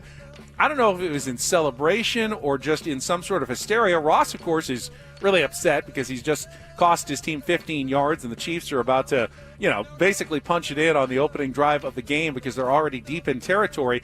Looks like Boyd has no idea what's going on. I'm sure you've seen this video, Sam, but how do you – that was 3 mistakes that he made in the first 10 seconds of the game for the Houston Texans. Well, the weirdest part to the whole thing was I was unsure. At first I was like, he's really mad about something, but then you watched him start all of it right after they make the tackle, and I'm like, is he actually kind of pumped up, even though it was a super long return to start the game? The whole thing was very, very odd. I wasn't sure if it was an angry push of the coach, if it was an excited push of the coach. The whole thing was extremely strange at the very start of this football game. Very odd all the way around. So head coach D'Amico Ryans is going with the latter explanation. He reacted this weekend saying, quote, I don't think he was pushing Frank in a disrespectful manner. I think it was more so he was fired up, overly fired up, and thought he made a play to help us. So that narrative that he's pushing a coach, that's incorrect. Either way, bad look for Chris Boyd, and a don't do this. I don't know if you saw this story. I want to get your reaction to it, though. The social media team for the Colorado Rockies was wearing it this weekend. I didn't see this. So they posted a clip, and it's basically an empty beer glass, and they're pouring a Coors Light into a glass. Coors Field, Coors Light. But the guy who's pouring it, and you don't see him, you just see his hand and pouring the beer. It must be the worst pour of beer ever. It's 70% foam by the time it all gets into the glass, and Rockies fans were just lighting their own team up. Here are some of the comments. I wish White Sox level of bad for this team because of this pour. This pour is the perfect analogy for how the team operates. LMAO, presence of suds on the glass pre-pour suggests earlier failed beer attempts, which I think is hilarious. This would result in prison time in Wisconsin. I will be reporting this to the local authorities. Whoever's running the social media. Oh my goodness! I'm watching the video now. This is a horrible pour. It's a horrible beer pour. If you got this pour at a bar, I would back. I would say this would not even come close to qualifying as a pour that you could actually pay for at a bar. I wonder if they were they trolling? That is wild. I don't know. Later they sent out a post that said, for their fan fest, they said, "Don't worry, the pros will be pouring the beer at Fan Fest." Pitchers report in just about 3 weeks for spring training. Just don't let the Rockies pour the beer into your pitchers, because it's going to be about 60% foam if they do. All right, finally, a little do this, Sammy. Yeah. And Frank, if you've got your DD Mega Doo-Doo. This is actually a local story that I probably flew under the radar, but I thought was very cool, involving San Diego State golfer Justin Hastings. Justin Hastings competed last week in the Latin American Amateur Championship Tournament.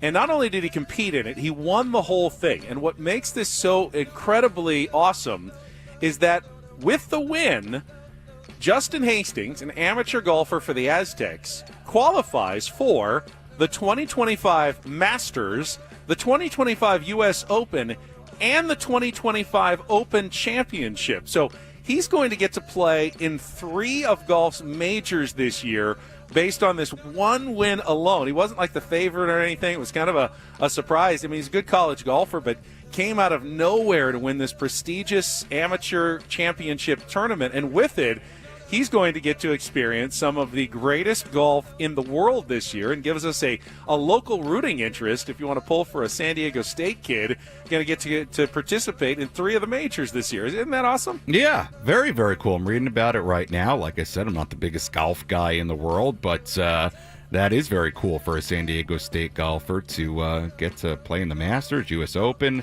That's awesome. Good for him. Happy for him. Yeah, good luck to Justin Hastings, and that's Don't and Do This for a Tuesday. That was Don't Do This with Ben and Woods on 97.3 The Fan. All right, when we come back, final segment of Ben and Woods, we're going to bring back some of our conversation this morning with Jake Peavy, analyst now for MLB Network, obviously Cy Young winner, but had some interesting thoughts on the Padres and Dodgers. I kind of disagreed with Jake a little bit. I hate to butt heads with someone that I like so much, but we talked a little bit about what the Dodgers move, so we're going to play to that. Sammy and I can react to it a little bit, get some more baseball talk in coming up in our final segment of Ben and Woods. First, though, want to tell you about Prize Picks. It is football playoff season, and there are free picks all over the place. I just got an alert for a new one this weekend for the Philly-Washington game. Jaden Daniels, more or less than 1/2 of a passing yard in the game. That's a way to win easy money when you put together a daily fantasy sports lineup with Prize Picks. Over 10 million members across the country, billions of dollars in awarded winnings, including yours truly, taking my fair share of that over the last few months. You can actually win up to 1,000 times your cash when you run your game all season long at Prize Picks. It's easy to sign up. All you have to do is go to their website, download the app. When you do, use the code KWFN, more free money. Get $50 instantly when you play your first $5 lineup, and then you can start looking at special squares, special lineups. The big game is almost here. They'll have more special promos for the big game, including a special big game lineup, Super Sweat Millie, with a chance to go 3 for 3 and win your split of $1 million in promo funds. Check it all out at Prize Picks. And again, use the code KWFN to get $50 instantly when you play your first $5 lineup at Prize Picks. Run your game. Must be present in certain states. Visit prizepicks.com for details.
All right, final segment of Ben and Woods here on a Tuesday. But remember, we'll be live all week from Padres Fantasy Camp here in Peoria, Arizona.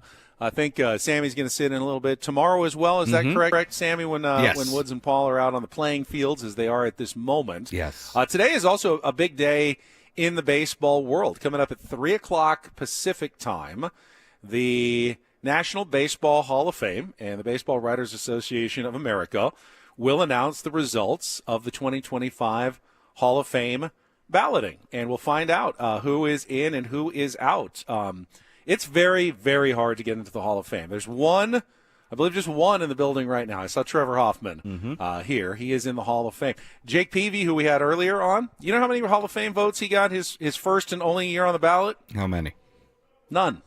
That's how hard it is to get into the Hall of Fame. Didn't receive a single vote for the Hall of Fame, even though, a couple of Cy Young Awards, World Series titles, great pitcher of his era.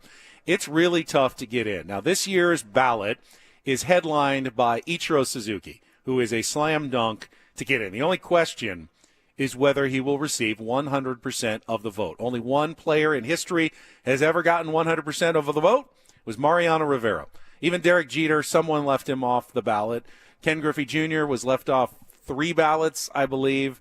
There's no reason not to vote, though, for Ichiro. Sam, none whatsoever to not vote for Ichiro Suzuki. Yeah, I mean, he's a slam dunk. I think CC Sabathia is going to be a slam dunk. But you're right. Look, Ichiro is, icon and just an unbelievable player and global figure. So he deserves it unanimously for sure.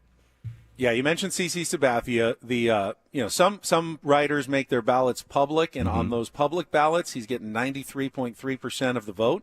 You need 75% to get in, so usually those numbers go down. In fact, they always go down when the final ballots are released, but 93.3 should be enough to get him in comfortably. The big question really today is whether Billy Wagner will get in. It's his final year on the baseball writers ballot. He came very close last year with 73.8% of the vote. So he only needs to pick up 5 votes this year to get in. He's currently polling at 84.8%. Last year he was polling at 78%. But when we're talking about these ballots, that's the margin of like 3 or 4 votes. So it's likely going to be very, very close, maybe down to a single vote as to whether Billy Wagner gets into the Hall of Fame or not. What are your thoughts on Billy Wagner? Yeah, I think he's a Hall of Famer based on the numbers and based on some of the other guys that have got in.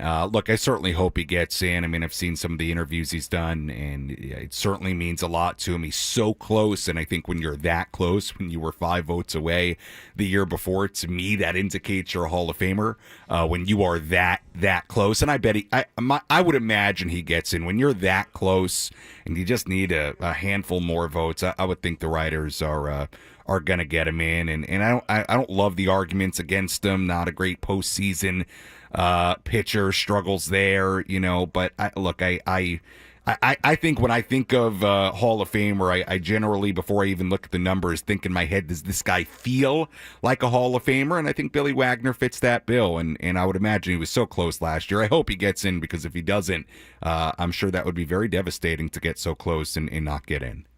Yeah, I agree with you. I mean, the numbers are the numbers. They don't change after the career, but it's very rare that a writer will vote for a player for 9 years and then take him off the ballot. If I think he's a Hall of Famer, he stays. Occasionally, though, writers will be persuaded with more information and will add them. Or, you can only vote for 10, and maybe there was a year that they had 10 other guys that were more deserving, and then he adds them to the ballot later. So I think Billy Wagner gets in.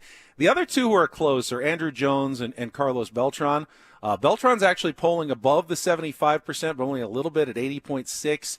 Andrew Jones is a little bit below on his 9th trip to the ballot now at 73.3, and looks like he'll probably finish a little bit short as well. But we'll find out for sure coming up at 3 o'clock Pacific is when they make that announcement.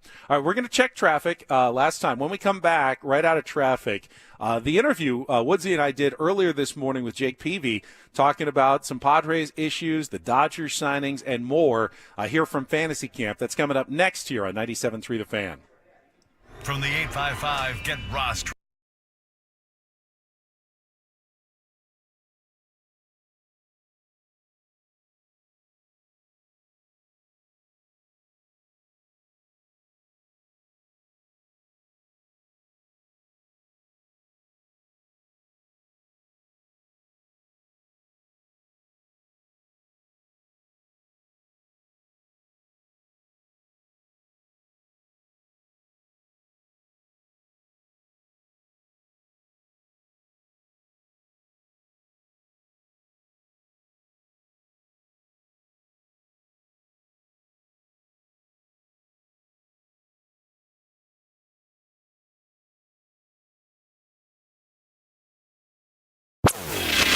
right now we've got another great guest here from Padres Fantasy Camp.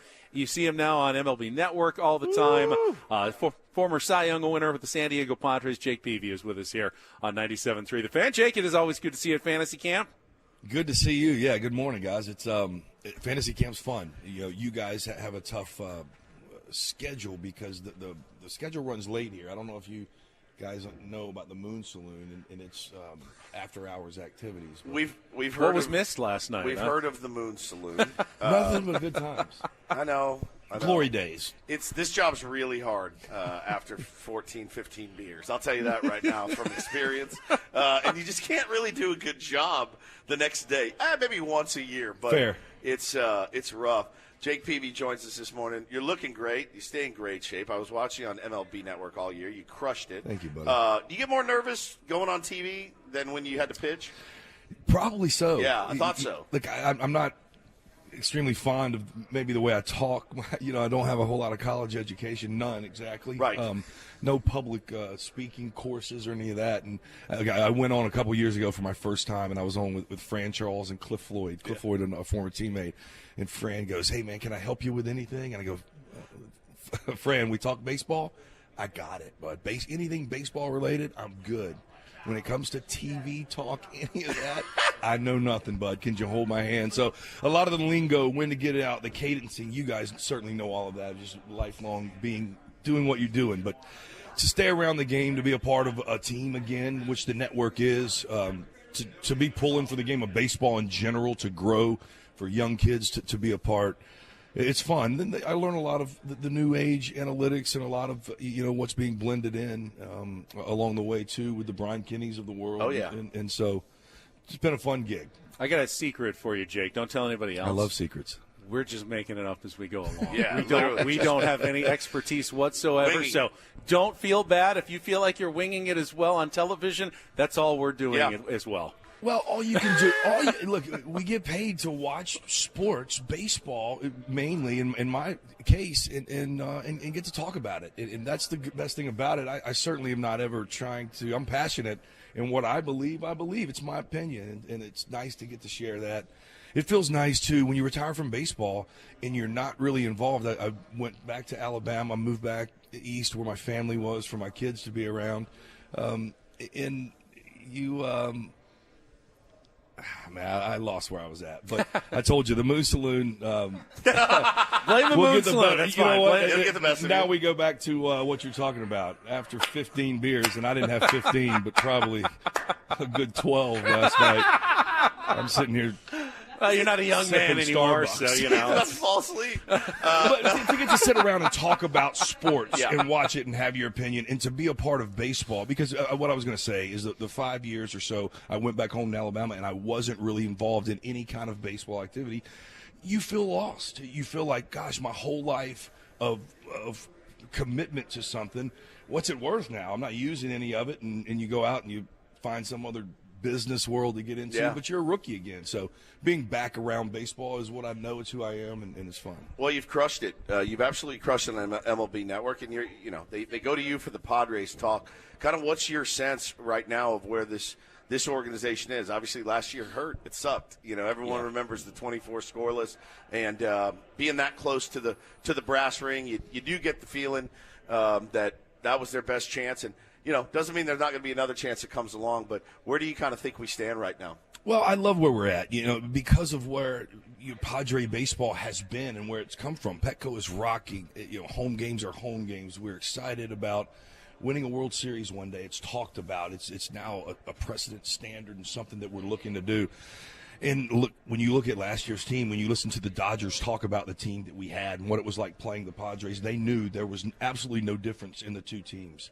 What AJ did last year, or when it started with Arise, I feel like he, really affected the offense. You go out and you add Adam and you add Scott, and you just build.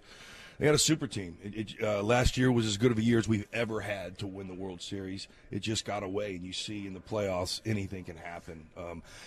Where I think the Padres are is, look, we see what the Dodgers are doing. They're the talk. Arizona is getting a lot better and has this winner and got an incredible manager in Torre who I played for in Boston. Same thing with San Francisco. Buster Posey, I know that organization. The NL West is the big boy league. It's now is comparable to the AL East and what that's been talked about. So here's what I'll say. I won a couple World Series, and we did win the division by the skin of our teeth in Boston and won the East, but we were far from winning the West in 2014. You just got to get in the playoffs. For our Padre teams, yes, we want to win the West. But if the Dodgers run away with it, so be it. We're going to get back in the playoffs, and we've got unfinished business now, just as 22 fueled them into something special happening against us in 24. As we move forward, left-hander, good morning, Randy Jones is in the building. Hi, Randy. Got to speak to the legends when they walk by. Oh, yeah. But you just got to get in the playoffs. And now when we get in the playoffs in 25, I promise you we're going to be the ones with the bitter taste who's been sent home by the Dragon up north. So you get in. Tell me Michael King can't beat anybody in the big leagues? You know, Hugh Darvish, we saw what he was made of in the division game.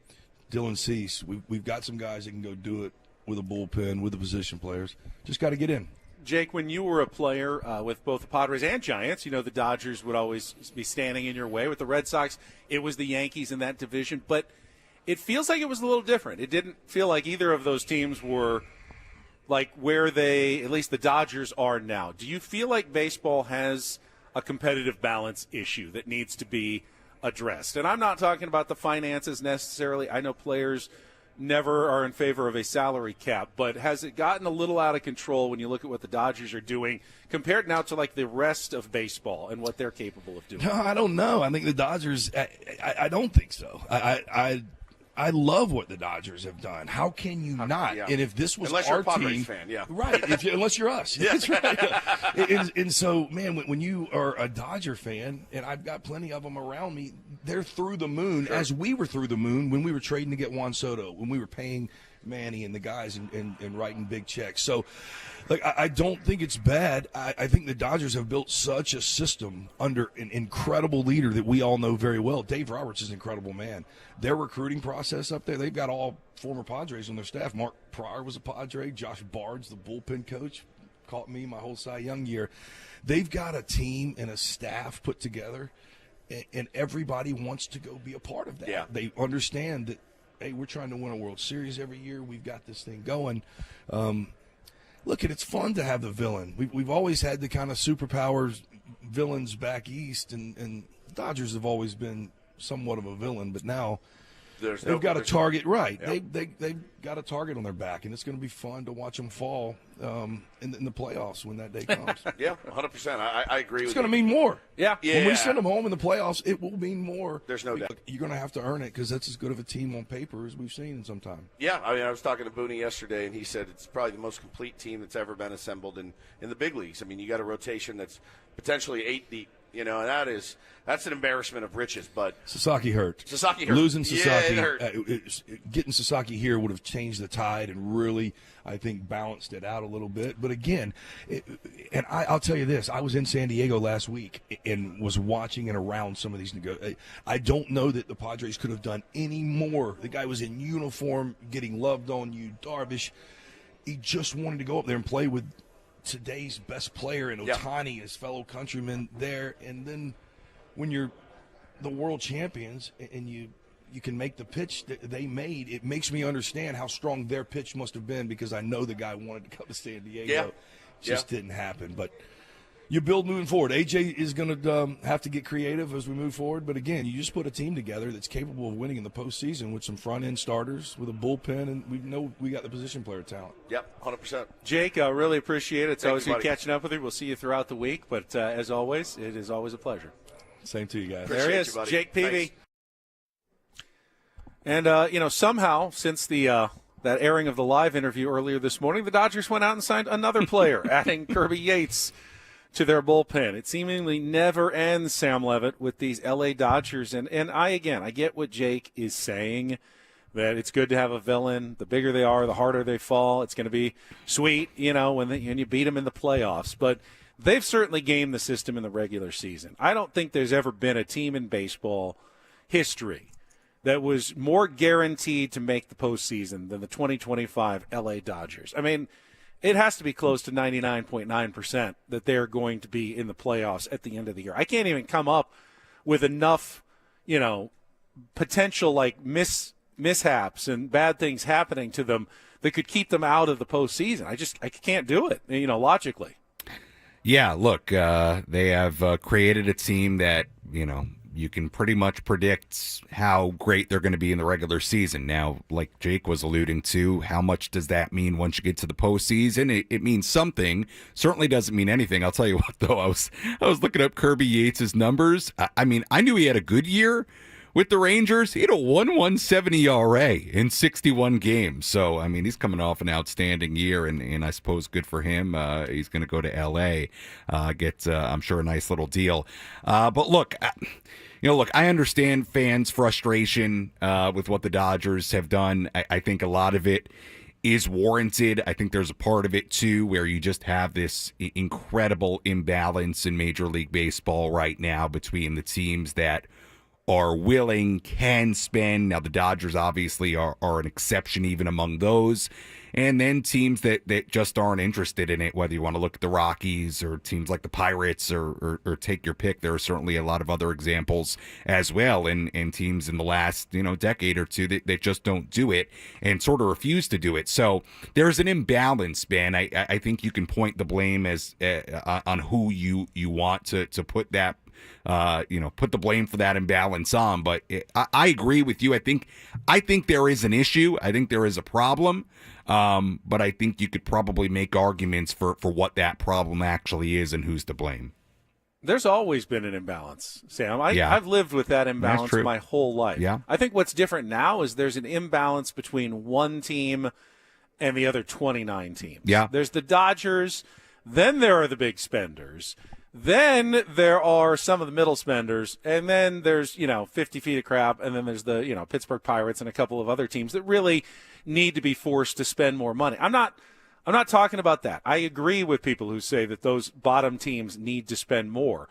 I'd be mad, if I was a Mets fan, a Braves fan, a Yankees fan, a Phillies fan, that the Dodgers are doing things that even our big market teams can't seem to manage, right. And they're willing to do it and just blow past. The luxury tax was supposed to stop teams from doing what the Dodgers are doing. They put it in specifically to try to stop this from happening. It's not working. So you need to do something else. You put it in because you didn't want this to happen, and now it is happening. It's happening right here. It's not stopping the Dodgers. That's why I think baseball has a legitimate problem. Yeah, look, I get it from the Padres standpoint, or at least the Padre fan standpoint, right? Look, it's not fun. It's not fun to see him get Roki. It's not fun to see him get Tanner Scott, Kirby Yates, Blake Snell, all these guys. And the only way you even it out, Ben, is you beat them when it counts. A lot of people to thank. Sammy Levitt for sitting in studio. Really appreciate it. Italian Paul, Frank Marchese, great job as well.